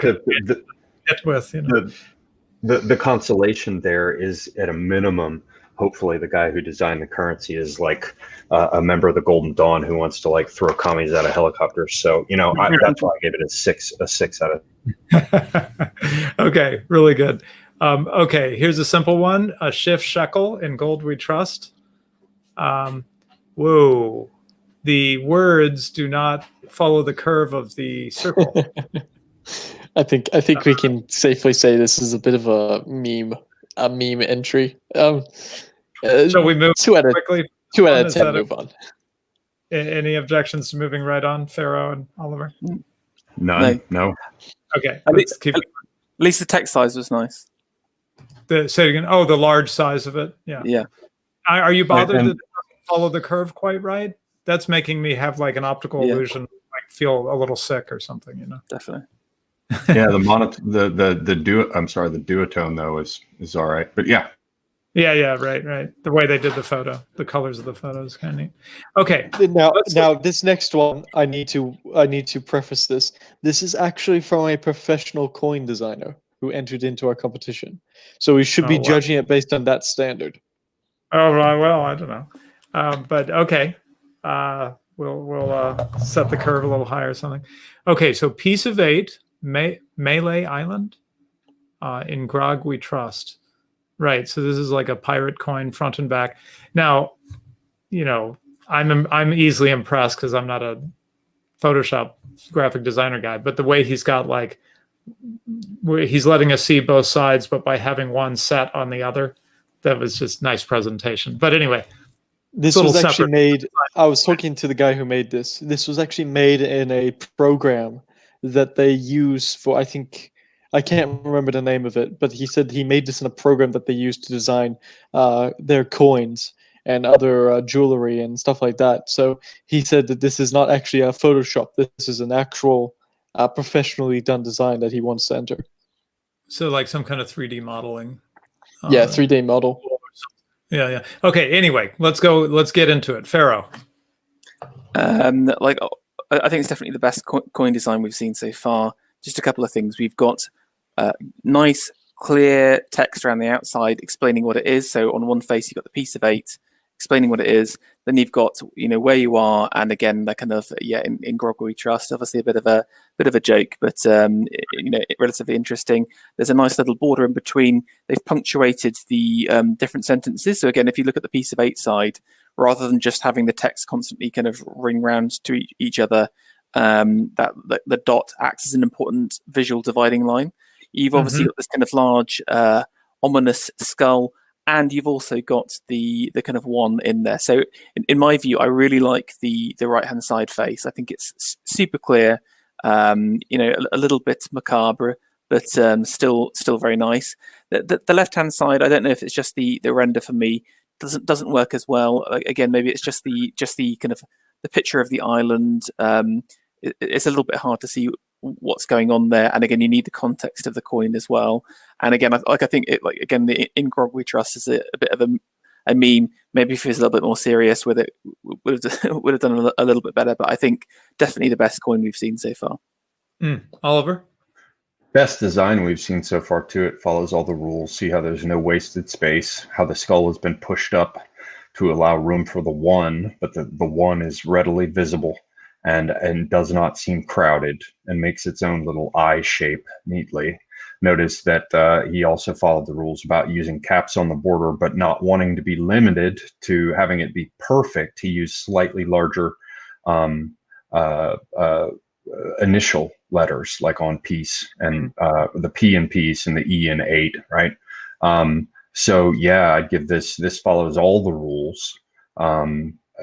So, just only because it doesn't like inspire me in any particular way, I'd only give it a 7 out of 10. But in terms of the design, it's yeoman work. Right. What about the back of the coin?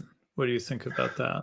The same thing that Ferro said, but sometimes that's kind of cool with the coin. Like you looking at a map of an island and you can see like the path that goes up to the thing, and you feel like you can get lost in it. However, it's not as strong as the front side. The other thing that I don't like that actually, I'll give it a 6 out of 10, is that the text size, the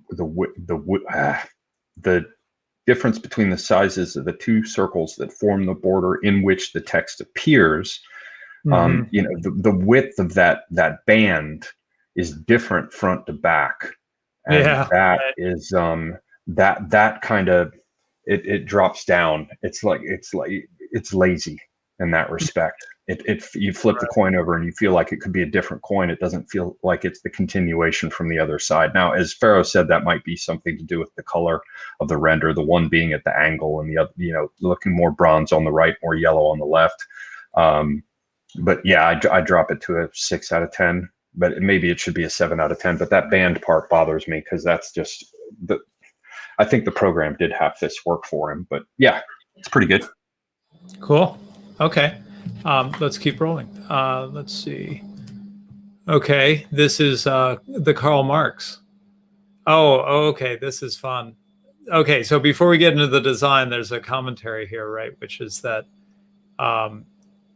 this is now playing off the Federal Reserve note, the U.S. money, and using Karl. Oh, notice that it doesn't say Karl Marx. It just says Karl, which is kind of funny. It uses Karl to, I guess, assert that the Federal Reserve note is, monetary socialism, right? Which is, the central banking and all that is monetary socialism. So nice comment there, I think. Oh, I see. It says, okay, so it says Karl in the little scrolly thing under his face, but then it says Marx in the circle on the left, right? So this is hard because to some degree, it's the design, it's a slight mod. It's playing with a design that is not, a lot of these, they've really started from scratch and just came up with a whole new coin or note design, right? This is taking a design that was already done by skilled designers of the US currency and just playing around with it. So I don't know. I feel like that throws me off, where everything else has been super original. Go ahead, Ferro. In my mind, you have to have a certain level of originality or like change to to be creative. And I love the concept, and the actual Photoshop itself is done quite nicely. But if you look at the original $100 note, too little has changed, in my opinion, to even consider this. Right. So it's not a new design. It's just it's fun, right? It's fun. And I missed on the political commentary side. I missed that it says the state of America instead of United States of America. So that's nicely done, I think. Go ahead. It's quite a funny design, but I don't think it's unique enough to actually be a contender. Okay, Oliver, any comments before we move on? Same as what everybody said. I'd give it a 6 out of 10 for good work, but yeah, maybe doesn't make it through the flaming hoop of originality. Right. One new message. Hey, somebody posted in here. We should lock this channel down. Okay, so I did lock the channel down. That's Oh. Okay, I don't know how that happened. Okay, maybe it's me. You've been hacked. Maybe it's me bashing my keyboard or something. Okay, so this is, it says Galatians 5:1. It's got a cross and a snake. Right, so this is like looks like a token more than a coin because there's no indication of, unit. I think that would be a talent. A talent. Maybe so. Yeah, in my mind, there's obviously a few issues here. I think Again, I don't know if has this guy done this in real life or something. Maybe no, it's just a render again. The render makes it quite difficult to see what's on there, but obviously you've got the kind of cross and the snake. But and again, I just looked at the verse, and again, it's all about liberty, freedom via the cross. So combining that idea of Christianity and also libertarianism. In my mind, I really hate when people just like throw the Bible references around. Why not try and take some of those words out instead and put it into the actual coin itself? And I think it would be much more effective to do that. Again, you've got the space around the border. Look at all that dead space. If you just took out even just a small excerpt of that verse, would have been way more powerful. The actual cross itself is way too skinny. You can't really see. Again, think of it from afar. Most people are looking at these coins in their hands or it's on a counter. A good half a meter to a meter distance. The design needs to be impactful. I don't think it's possible to have combined that cross and the snake in a way that would have worked because of the shape of the cross. It's quite an awkward listing. Why not just purely go for this, like a large snake design and maybe a smaller cross that is wrapped around, for example? So something like that could have been a better use of space. But I love the sentiment behind it. But I think just some of those design features don't make it work. Okay, Oliver. The absence of the fact that the space isn't like packed in with crap doesn't bother me. Though I agree with Ferro in the sense that it still could have been handled better. Like the available space, the cross should have gone up closer to the top, maybe have been a little bit thicker in and of itself. Some sort of distribution, like Ferro said, of the cross and the serpent being using a little more of the space, but the empty space doesn't bother me as much as everyone else. I'm so used to seeing cluttered crap. Designers like to talk about, let the object breathe, have some space around it, don't jam things in. And there's so many of these that have come by so far that I disliked for that reason, that they're just cluttered up with crap. That this one I'm inclined to be more kind towards. So if the space were dealt with, just if the element in the center was distributed just a little bit better and a little bit larger, then I think it could work better. Like even if the way it had been rendered, you can see sort of the shadow of the rim of the coin more clearly. If you could see the central elements as well and it were slightly larger, then it would have done more for me. But I give it a 6 out of 10. Okay. Wow. All right. Well, let's keep going. What? Oh, okay. So this might be in reference. Yeah. So this is in reference to an excerpt I read from The Hitchhiker's Guide to the Galaxy, which was just a wonderfully clever little or something parable about money, where they get rid of the hairdressers and the phone cleaners. I don't know if you know your Hitchhiker's Guide stuff. And drop telephone sanitizers, I think it's telephone sanitizers. Thank you. And they drop them on what turns out to be the planet Earth, long in our past. And they say, ever since we stuck all these leaves declared the leaves as currency, we're all rich, but there's a little problem. There's too much, right? So it's about hyperinflation and fiat money, and it's just hilarious. So somebody wanted to make a play off of that. That's the context there. I should drop that link into the chat when I get a chance if you're interested in that. It's very short, but that context aside, this looks like it's kind of along the lines of the toilet paper, right? It's sort of it's not exactly a design so much as a joke, right? Props for being funny, but I don't think it's a serious contender, and I think we can move on. Okay. Yeah, I'll try to drop that link in when I can. Okay, so what about this one?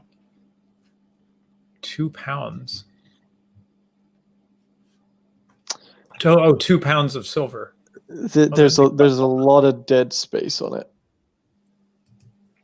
Yeah, okay. So Ferro, jump in on this one, please. Okay, so obviously one thing that's a little bit different to what we've seen beforehand is, again, the use of a large object. Again, that's not been done so far. So again, that's kind of original. But again, I think this suffered from some of the stuff we saw with the Mannerheim set, where, again, it's all about the picture, and we're kind of lacking text, context, and also some of the kind of ornamented detail. We just got a purely plain background. There could have been some fun things around, like the more symbology around kind of guns and the right to bear arms and all that kind of stuff. Nice quotes. So, but like I think it's relatively simplistic compared to some of the stuff we've seen previously. Oliver? I'd give it a 3 out of 10. I'm annoyed that the angle of the text, certified note of retention, doesn't match the angle of the barrel. The typeface used, particularly for the 2 pounds, is just awful. And I'm really irritated by the fact that they didn't knock the background out on the stuff inside the trigger guard. Right. But yeah, 3 out of 10. I mean, okay. It's got a gun. It's got, it has a gun. So just for that reason alone, I'm going to say 3 out of 10. Okay. Yeah, I was about to give this a 1 or a 2, but just because it's a gun, probably go for a 3. They're trying. I mean, obviously, both in the sense of fun and just because of what our community is, right? Certain buttons are being pushed, right, in regards to guns, helicopters, and so forth. But anyway, okay, here we have. Okay, now again, this is where it looks like it's building off of our design that's already there. But let's talk about it briefly. So there is. I notice it's a little hard to notice at first, but I notice that there's a Mount Rushmore on it. Is that on the? I don't know the $100 bills. I'm not. Maybe it's an older design. Like obviously, they're kind of trying to pull in the symbology of Mount Rushmore. Rushmore is all about here are our American heroes, and we've got our American economic heroes on the right hand side. In some ways, I like the idea of the kind of the triple bust on the right hand side. Again, it's well spaced out. I sort of hate the kind of gradient fade on the right hand side. That doesn't really work for me. But again, if you look at the details on the busts, again, he's kind of put like a filter on to add in some of that kind of watermarking or whatever on there. So I think that's quite fun. But again, maybe you could have done. I don't know if there's anything else on here which is kind of original apart from just the way they've kind of laid those out. But I do like that right hand side. Again, maybe a bit more, some nice quotes or symbology on the left. Oliver. The fact that they got the tiny little $100 floating around in that empty space on the left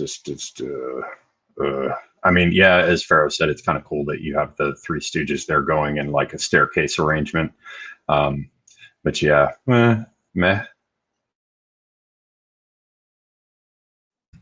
I kind of like, if you look in the background there, it's the behind the $100. It's actually a bird. If you look very carefully, I think that's a bird in the background there. So that's an old American symbol. It's an eagle with a ribbon in its mouth or something. It's an older symbol. Apologies. There's also if you look to the right or above Milton Friedman's head, there is a snake in pieces, and that's another old reference to the early years. I like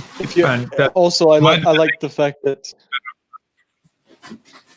Go ahead. So I like the fact that on the right side with the dollars, what number dollar this is. It's actually the very first one, 1A, $0.000001A.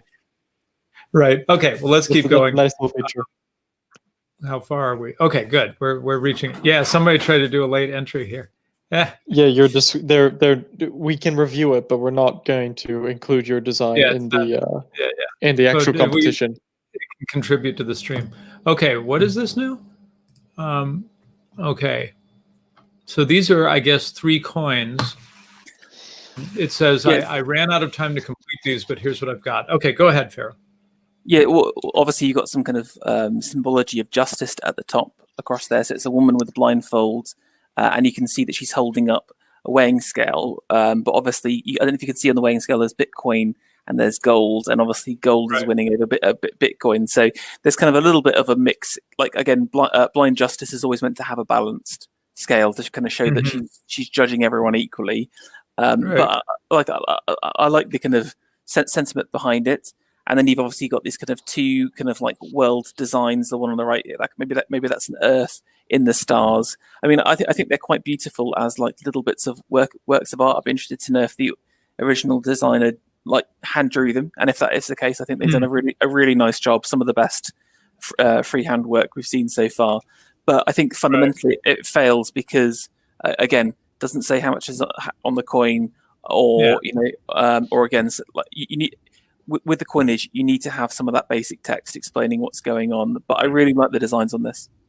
Yeah, it seems like not space money, but like it feels futuristic somehow, the designs. Do you know what I mean? Like this has always been a puzzle to me, like the futurists and stuff. When you're doing art where you're trying to look like you're doing something from the future, which is sort of a weird thing to do, right? And which often ends up looking dated when we actually reach the future you were supposedly trying to represent. But I kind of love the genre of the like 1950s era depictions of what life will be like, like and you've got people running around their space cars and stuff. Anyway, this is sort of putting me in mind of, well, Flash Gordon, frankly. But Oliver, I really. Oh, sorry. Go ahead. Go ahead, Medmer. No, go, Oliver. I would just they seem consistent. They have the same vibe, the same feeling. So you're seeing at least a uniform approach reflected in the different denominations. There are issues with the symbolism, as Ferro pointed out. But I agree with Ferro very much that this deserves it 4, 5 out of 10 simply because somebody did it with a pencil and paper. So, that deserves a reward of its own. It's kind of like, an extra point for being a gun. So yeah, I'd say 4 or 5 out of.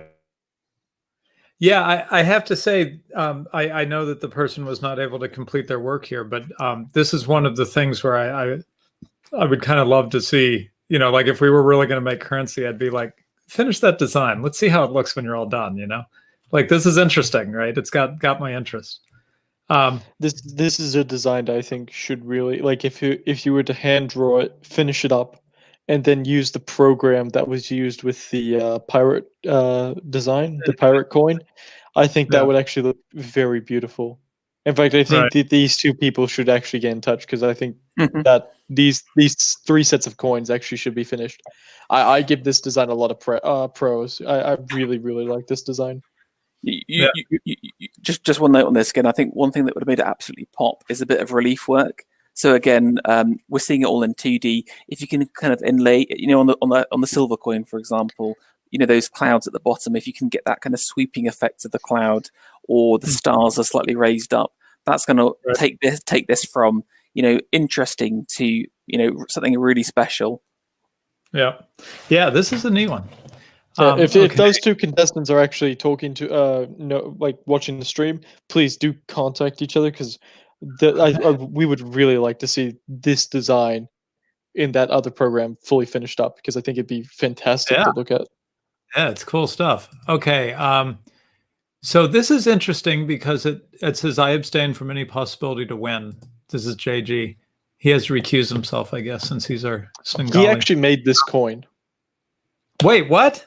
He made the coin. That's him holding up the actual physical coin he made. What do you mean? How did he make it? He made it himself. What? No, crazy. I don't believe that. I'm sorry. Look at the face. Is again, it's that bevel Photoshop stuff. I mean, I think the top text I could believe is real, but again, Semiogogue, correct me if I'm wrong. I'm really not sure that did he CNC reach or something? That looks like an emboss filter. Maybe some of the. I mean, I guess maybe it could have been No, there's no way, because the light is coming from the right, which would make the lighter colored left-hand side of it raised and the part of the face flat. You're Oh, right. he didn't. Sorry, my mistake. He didn't make it. My mistake. I thought he said he made it. I might be thinking of another design.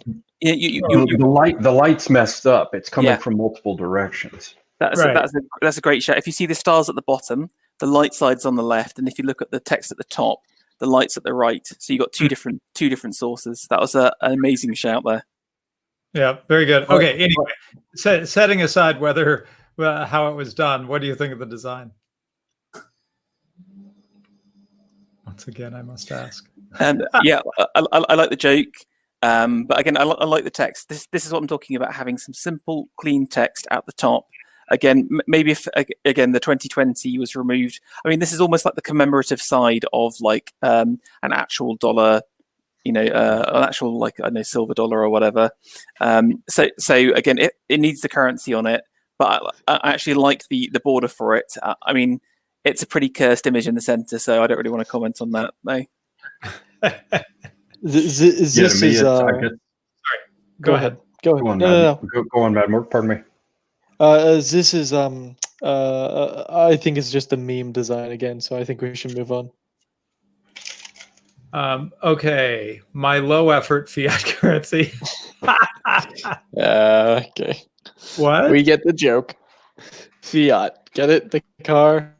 Oh, I Fiat. see. Okay. Fiat. I know nothing about cars, so except that they allow me to move stuff and people. 10 out of 10. I want this one to win. Next. Okay, well,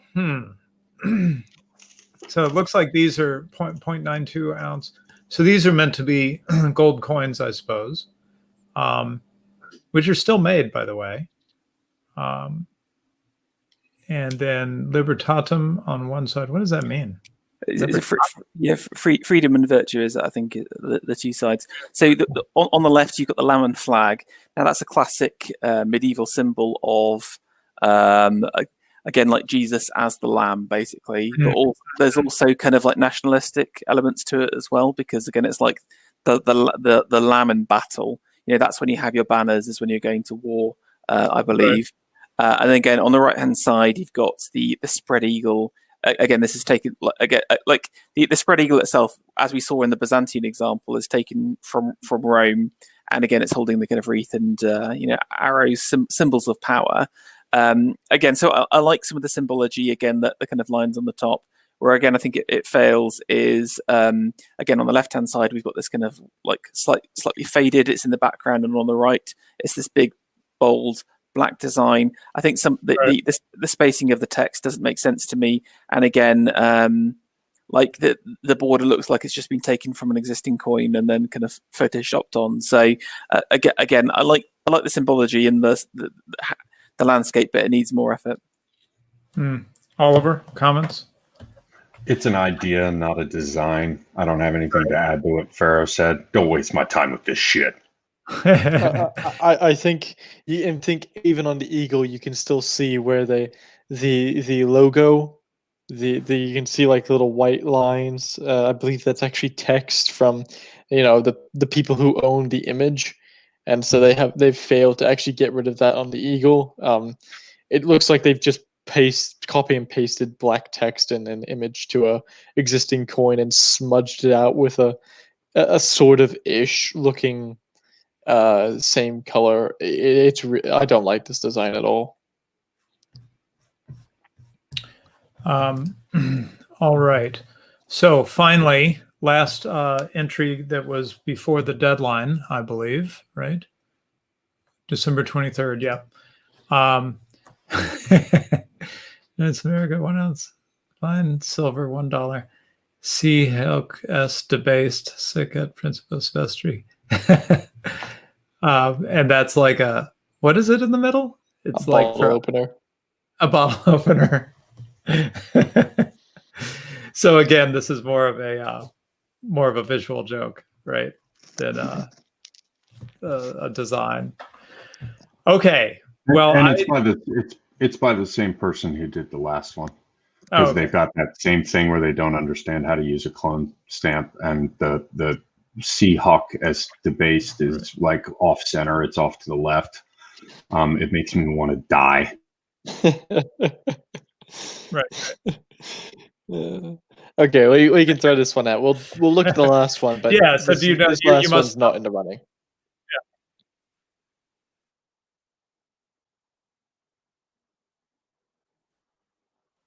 So Oliver, you must see these videos where they show you like things that are slightly off, just image after image, until you start to go into convulsions. Maybe you've been wise enough to avoid that. It just, something about the frame rate, and I'm only half serious. I mean, I appreciate that people made the submissions and all the rest. I'm not trying to be a total dick. I'm just I'm playing. Right. Playing a part. Okay, yeah, you're siloning a bit, Oliver. Okay, so last one is. I'll turn my audio on and off again. Okay, Bank of Trust the Plan. We have academic agent in a military vehicle. I'm assuming. In Q we trust. Who's under the we? What face is that? Anyone I think know? it's Donald Trump Jr. Donald Trump Jr. Is it? Is he a big Q guy? I have no idea, but I don't like this design. No, it's not very good. Yeah, that's Ezra Cohen Watnick. Oh, is it? Ezra. Oh, okay. I think. And then the flag is upside down, which is, I think that's a big like no or something for the. It's a sign of distress. So if any U.S. institution sees a U.S. flag upside down, it's a code to mean that your area, your embassy, whatever, you're in trouble, right? Got it. Okay. Also, that's an F-35 in the middle, not an F-22. You absolute plebs in the chat. Okay, so we need to go back through really. Let's work towards rolling through. We this. got a 2-6. Yeah, Oliver, you had. I don't know if you wrote them down, but you had been throwing out numbers and stuff. So let's see. Which ones need to go to the next round, and how am I going to do this? Let's see. I guess I just need like Microsoft Word or something, and so I can put them side by side. Or maybe just a sec to get myself. Go ahead. Yeah, maybe what we could do, since this took a while, is we could just roll through them and say, do we want to move on to the next one? And let's just see how many there are, because we might not have 6. Yeah. Okay. That's right. So, what's going to make it to the next round? I think the first one would not. What about the second one?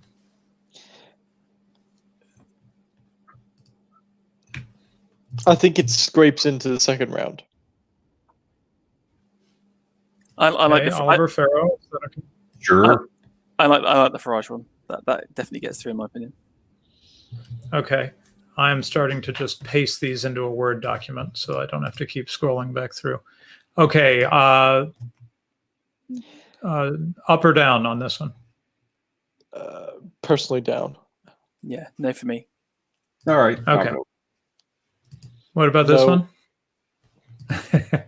Okay, this one. I don't know. This one's hard. What do you think, Ferro? Yeah, I like seen everything. That goes to next round. I mean, Yeah, that goes to next round. Okay. And we had to see everything to kind of level set, right? Okay. And then these? No. Okay, no on that. What about this one?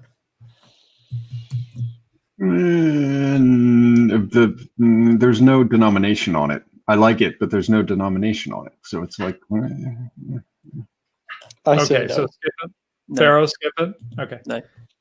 What about that one? Yes. Okay. I abstain because I'm on the note and I don't want to bias the result. Yeah, I mean, it's tricky. In some cases, we're liking aspects of the design. It's almost like we want to work with them and improve it or something, right? Okay, is this going anywhere? No. That yellow text. kills it, right, Oliver? Exactly. Yeah, that's hard. Okay. So I hope someone. I the hope. leaves. We appreciate the fun. Go I ahead. hope someone entered that. That one we just said no to immediately. As a joke. I just hope that's the case. Okay. Skipping toilet paper. Okay. What about the Byzantine one? Yes. I feel like it's a contender. Is that okay, Ferro? I really liked it, but I mean, how many are we taking through to the next round? Well, maximum 6. We're not sure we're going to actually pick 6. If it's 6, I don't think so. Can we come back to this one maybe at the end? Because I think it's definitely borderline for me. Borderline. Okay. Well, I put it in there with question marks on it. Yeah, okay. And I'll be honest with you, it like upsets some fundamental aesthetic sense about the Byzantine Empire that Ferro has. I think that this is something very personal for him. I'm desperately trying to get into the Byzantine versus Roman debate that AA is hopefully hosting. So I hope you do, man. I hope you do. Well, they are in a continuation of the Romans, but I think at a certain point when they lose Egypt, they are no longer the Romans. I think it's just important, as A just pointed out in his Thomas Sowell video, that men of conviction are disparagingly called fanatics, but in this case, I think as regards the Byzantine Empire, Ferro will be a man of conviction, which is to say fanatical. So I want to see him. Okay, does the shift shekel make it to the next round? No. No. Okay. What about this one? Yes. Yes. Okay, let me just grab it real quick. How many do we have left? Okay, wait a sec. Well, here, let's just get them in there and we'll see how many. We're not doing this one. Nope. Oh, what about this one? No. I'd vote yes, No. but you guys would say no, so let's skip it. Okay. Skipping the leaves. Does the gun make it? No. Almost, just because it's a gun, but no. Okay. It got a good brownie point, but it's unfortunately a no.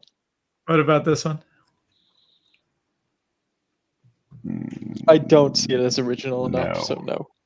Okay. What about this one? Again, I really want to, but I think probably not, just because they didn't finish it. But I really want to give it like some kind of bonus accolade for being the best original artwork. Participation trophy. Yeah, seriously, I would love to see this one finished. I want it in the next round, personally. Yeah, I really would like to see it in the next round. I think this is a really good design. I think I'd love to have seen it finished. Unfortunately, it couldn't have been. And I would have loved to see this design fully finished in that program that the Pirate Coin used. I think this would be really cool to look at. JG abstains. We're not doing that one. We're not. And these last two, neither of those either, right? Okay, so what do we got? Let me switch my screen sharing, and I'll show you where I'm at on our selection process here. We're moving faster. Okay, here we go. Using primitive tools here.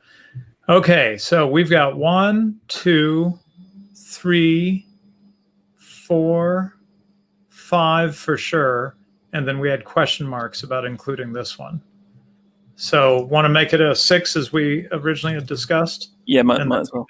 Yeah. Okay. All right. So what we would need to do now is we need to get down to 3.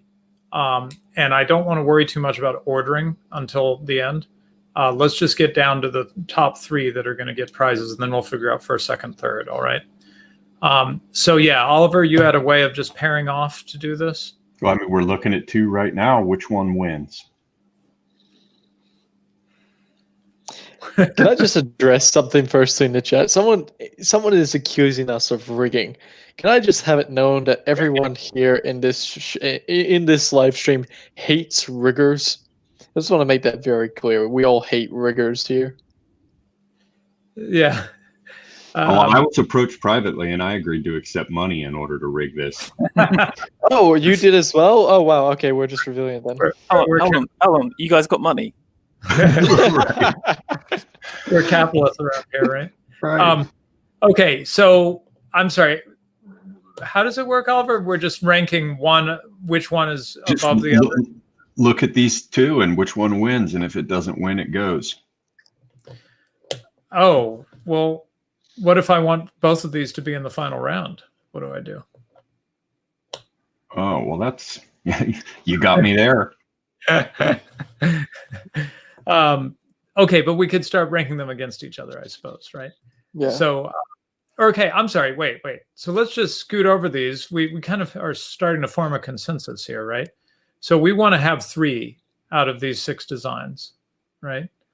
Are there any that you're saying you guys are saying, oh, let's do a vote off the island thing? What do you think should not be in our final 3? Ferro, what would you vote off? I would vote off the that one, the justice one. Again, like I think it's missing the numbers on it, so it's not a complete design in my opinion. And then can you get to the bottom? Missing the numbers. He just threw out that it lacked standing. He just just refused to hear the case. He's like, no standing. Yeah. What were you going to say? Yeah, can you scroll down again? I'd probably get rid of the Byzantine one as well. As much as I love them, I much prefer the one above. Oh, really? Then, yeah. Even with the problems there. Yeah. Okay. Oliver? Oh, I'm sorry. Well, let's not vote them all off. Oliver, Okay. why don't you vote 1 or 2 off? Excuse me. Or go ahead, Oliver. Are we down at the bottom? Or what are the other ones to choose from? Because those aren't the ones that I would press the ejector seat button on immediately. What else do we have besides these 2? I'm sorry. Say it again. Okay, so we have. There we go. Yeah, that goes away. Okay. And that can stay for the time being. Out of those 2, those can both stay for the time being. Do we have any others? Yeah, the Bank of Britannia, I'd say. Yeah, but the Bank of Britannia goes. Okay. This is, as I said earlier, man, we just have to wield our power without mercy, in a totally arbitrary fashion. Yes. Well, you'll never get anywhere. Okay, so pause for a moment. So if Mad Merc, you and I are part of the judging as well, I guess. If we went with the things they voted off between Ferro and Oliver, we would be down to the Hoppa series, the Mad Merc Moon King one, and the Piece of 8. Those would be our 3 winners. Are you comfortable with that? I'll cast my vote and I'll let you know. I want to keep people in suspense. No, but I'm saying I want to get down to the final 3. So I'm saying if we get rid of those 3 that they've voted off, are you comfortable with that? That these are our final 3, and then we can work on ranking. I think I should add some information here that I've kept silent. Okay. The design created by Matthias is the Hopper Bucks, and he said that if his design wins in any way, he won't accept the silver. So I probably should have said this at the start before we chose it for the final 6, but I think with that in context, that should be the one that's eliminated. Yeah, well, I mean, or he could win, and then you just give the silver to me and Ferro. I mean, there's that. Because this is rigged, right? No, if we hate riggers here. Yeah, it does seem like it can't be in the final consideration if the person has refused to take the prize, because that seems to. Okay, so it sounds like JG did. He basically is. He wanted to put a design out there for fun, but he didn't want to really be a serious contestant, is what you're telling me, right? Exactly. And so my 2 votes, in fact, my 3 votes, sorry, would be to eliminate the Hopper Bucks, would be to eliminate the design down the bottom with the futuristic one. Again, would love to have seen that one completed. I think it would have been a really good design. and it would be to get rid of the Bank of England. Bank of Britannia, sorry. Okay, so now we've got, this is tricky. Okay, 3 of you have agreed that this goes away, so I'll just get rid of it. I'm a little heartbroken over that, but I bow to you. Okay, and then now we've got Ferro voting against that one, Oliver voting against this one, and Mad Merc votes off. So if we got rid of the Byzantine and the Bank of Britannia, we'd be down to 2, and we wouldn't have 3 winners. So, Ferro, are you? You are the deciding vote, Radlib. You still haven't voted. Step up to the plate, man. Yeah, make a decision, right? Hour of decision. Yeah, I had that initial gut reaction because I'm not a sophisticated design person. I have to kind of go with my gut reaction kind of thing and trust that a little bit, right? And my initial reaction to the Britannia one was that it was just kind of overwhelmed me, and I didn't like that from a design point of view.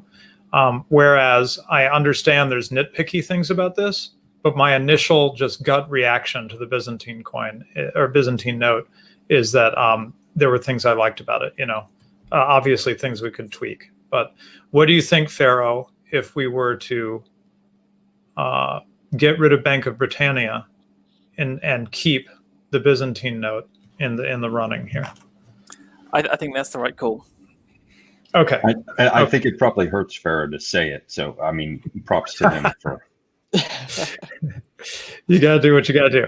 Okay, now I wish I could. I guess I can't. Let me see if I can do some sophisticated. Probably no? get off the vote. Ferro votes off bit. And you'll be able to bring it up into one page. Maybe. Anyway. Oh, I know what to do. View as web page, right? Web layout. There we go. Now it got too tiny, but you get the idea. All right, no, I can fix that. Okay, is that enough for us to have this discussion? How's that looking? Yeah, okay, now we've got all 3. Okay, so final 3, we have winners, and now we need to rank them as 1, 2, 3. So what's the best way to do that? Firstly, congratulations to these guys. I mean, these are pretty good designs. Yes. We should be, everyone in chat, give these guys a round of applause because these are very good designs. And I think we should appreciate that. Even if you don't get first or second or place, these are very good designs. Okay, so any thoughts, Oliver, on how we do a ranking with the 4 of us? I'm just going to listen to what you guys say and then decide if I agree. And really, I think we should start with Radlib. Everybody should just say which one stands out the most for you. Don't be shy. Which one makes you happy? Yeah. Well, it's really what really complicates it, as Ferro pointed out. Both of you pointed out about this top one, is that there are things I really like about it, and I could almost live with just dropping me off of it. Just cover up the right side there. And then, boy, to me, that would be first place, no question. If it's just the Mad Merc with the arrow and all that, I think that's just a really cool design, really striking. So that makes it hard because that's the note of my imagination instead of what we're actually looking at, which does have the right hand side, which doesn't mesh quite as well for me. So in terms of not what I wish I was looking at, but what I'm actually looking at, I actually like the Byzantine one quite a bit. Like I said before, it's still, we could argue about who should be in the light gray and who should be in the gold and black, but it somehow it works and it feels kind of old in a way that works kind of. And could nitpick about the peas flying or the rose flying around or whatever. But overall, this is it's pretty neat. I like it. So I don't know. I'd probably say for me, I would put the Byzantine note as first, and the line go up as second, and the piece of 8 as third. That's where I would put it. Mad Merc, what do you think? I'll start at third. I think third place is most definitely the top one, the Moon King. And I'll tell you why. I feel very strongly about this one. For a currency note, it has to be legible. You have to be able to read what it says on the note. And from what I am told by people who speak Japanese, that is almost illegible. It is not the correct spelling. It's not the correct grammar. It's not. It's a complete hodgepodge. And I think the right side doesn't work with the left. I don't think it. I wouldn't put it in such harsh terms as you guys have. I think it works better than what you give it credit for, but I don't think it works completely. I like the inflation little micro text on it as a security measure. I think that's very neat. I liked that the bottom line and the the bottom bar and the top bar are two different shades, so that kind of one's red, one's blue. I like that, but again, if we're comparing it to the two other designs, I think there's again a note has to be legible, and the note on the Japanese one is just not legible. So I have to put that at third place. Second and first place. This one to me is tough. I can't. I honestly I can't put much of a decide. I think it's very 50-50. But if I have to choose, I have to put the Byzantine one at second and the gold piece at first. I think the gold piece is just a much more professional. I see what you mean, Semiogogue, about how the around the edge it's two different widths, and that does irk me a bit. But I think that's a minor detail that could have been fixed. But I think the design is very good. I think the references on it are very funny, but still appropriate for the coin. So I'd have to put the Byzantine at second place and the coin at first. Okay, Ferro. Yeah, so I would disagree with Merck because even though the Japanese doesn't translate well, it's the sentiment of the text, and in my mind, I think the Japanese currency is bold. It's going to capture your eye. The line is going up. I'm getting tons of these bills. That they look great. It's coming in as my number one, right there. Super clear. Okay. Super clear. The only thing is the colors. Like Semiogogue said, if they can get the colors to kind of mesh together between that blue and red more on the right hand side, do you know what I'm saying? Like change your face. That would have been perfection. Right. Okay. Number two for me has to be the Byzantine currency. I think Semiogogue brought it to life for me with some of that kind of the golden gilding, which I really liked. But I think the border is just too fat, and again the text is a little bit too small for the title. I did really love the coin. I thought it was really beautiful, but I did feel like, again, from just a pure creativity point of view, again the skull and crossbones for a pirate, it's pretty bog standard. So I think there are more original ideas in the first two, even if the execution is probably the best of all three. So, okay, all right, bring us home, Oliver. Man, I was gonna say that the coin should come first, and then the Byzantine note, and then the Japanese one.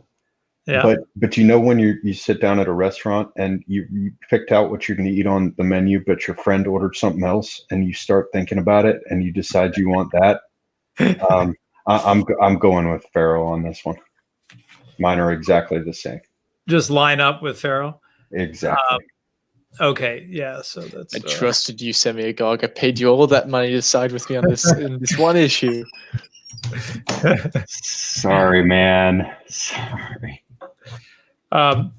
Okay, well that's that's probably where we'll end up, Mad Merc, right? I kind of defer to our judges who have more of the design and aesthetics on this stuff, and I'm comfortable with this ordering, personally. I'd like to introduce one final thing. Why don't we do a straw poll real quick? Well, we get the audience involved just for a second, and we do a straw poll, and we say which ones do you want, the Byzantine, the Japanese, or the coin, and rank them in the order. Because I don't know if you guys have noticed, if you add up the scores, the ones with the lowest should be the best, but the first two have the same number. I'm pretty sure they're both 7, aren't they? Right. So you're saying that we think that we're going to leave that coin piece of 8 as number 3, and then really the problem is what should it be? Here I'm numbering them for the audience here. How do I make it big? Right. I think that's a good call, actually. So the audience, has to make the final determination between the two that are tied. Okay. So as AA often does, put 1 in the chat if you want the line go up. I think we can do it a bit better. There's an actual website so you can use with the links. Oh, you mean like a Survey Monkey or something? Straw poll, I think, works. Okay, well, if you can get one in there quickly. Yep, it's loading. quick to set them up.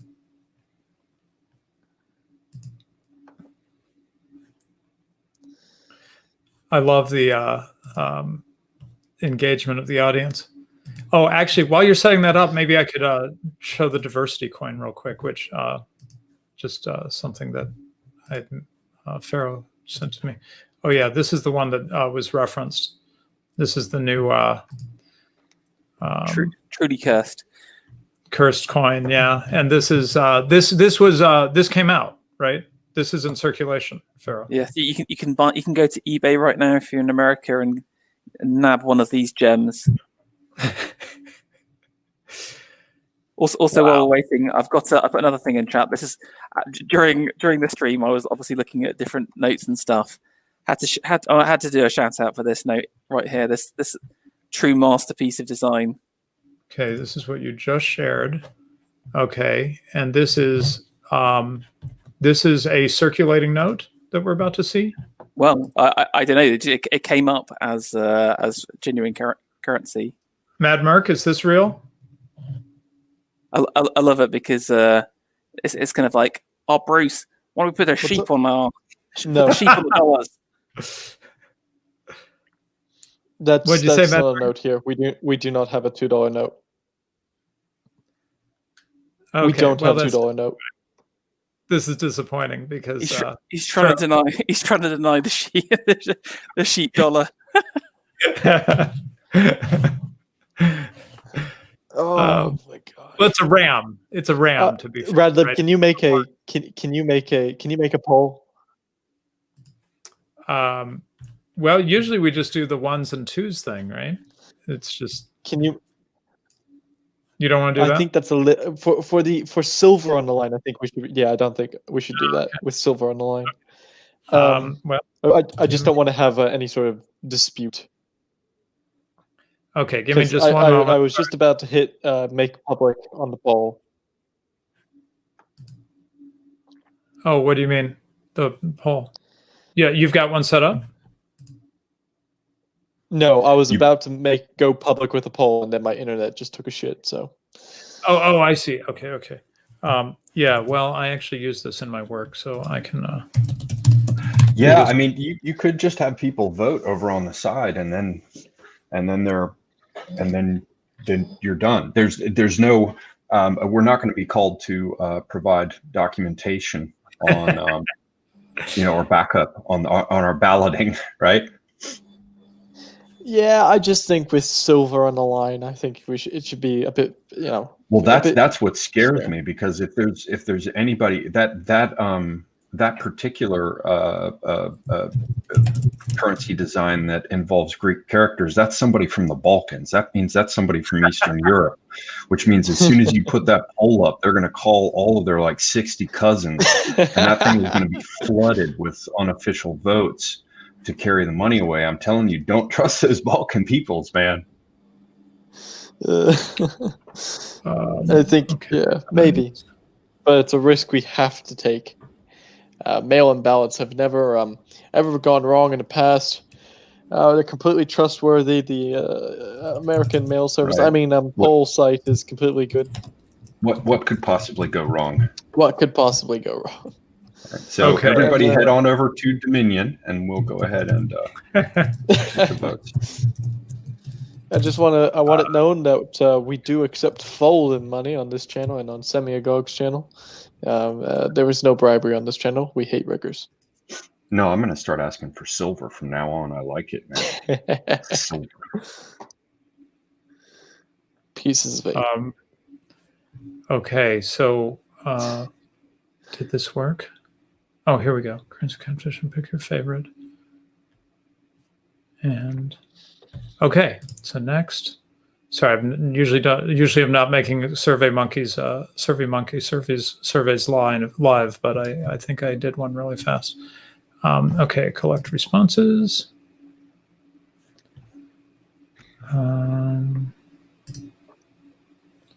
Share survey link. Okay, I think I got it. Okay, so let me paste this in. And what we're doing here, it's very simple. Please go to the link I just put in the chat. And it simply says to pick between line go up and Byzantine. And let me share those again so that we're looking at them while people are voting. And we'll give you like, I don't know, 2 minutes or something. Or maybe we can talk about something, do show wrap up, and then come back around to that. What am I trying to share? The Microsoft Word document. Yeah, here we go.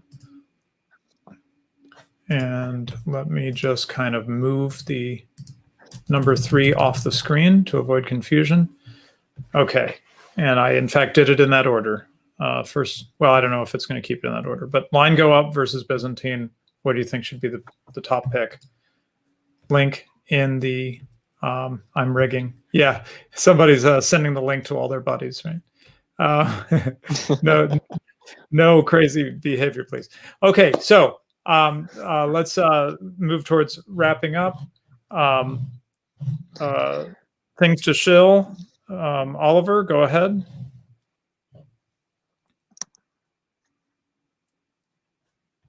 Oliver, Ferro, what Yes. would you like to shill as we wrap it up here? Yes, so if you enjoyed anything I said tonight, please tune in to the Foundations of Architecture podcast. We are going to be looking next at the Tudor and Elizabethan architecture of Britain. So if you like Fat Henry VIII and his daughter, then please tune in. I think it's going to be this Sunday, but if not, it'll be the next Sunday. So yeah, I think the link is in the show notes. So subscribe now. Yes, in the show notes. And then Semiogogue, there you go. Describe what you would like people to tune into. Oh, just check out my channel. When you have an opportunity, you can find it at Semiogogue. It should be apparent from my name or linked or whatever if Radlib threw it somewhere down in the description. Yeah, come check it out. That's it. Just come visit my channel and don't cheat on this vote. And then I'll just mention in fact, let me make sure that things are going well and I'm getting results here. Collect response, analyze results here. Okay. Are we getting some votes? Blah, blah, blah. Okay. Oh, wow. We have 47 votes in. So I'll talk just a little bit more, but I think we're heading towards a winner here. It's not that close. So I think it's clear. I'd like to say something at the end here. I'd like to thank everyone who participated in this. It's been a really fun stream. It's been a really nice time getting around the community and getting everyone to pitch in. Thank you to whether it was serious or a joke. Your entries are really appreciated. I don't know whether we'll do some other competition maybe next year. We'll talk about it, but just be on the lookout for that. Thank you to our judges, Ferro and Semiogogue, for coming on. We understand it takes time to do these sorts of things, and we really do appreciate your knowledge and being able to come on our show. We hope to help you guys out with anything that you need.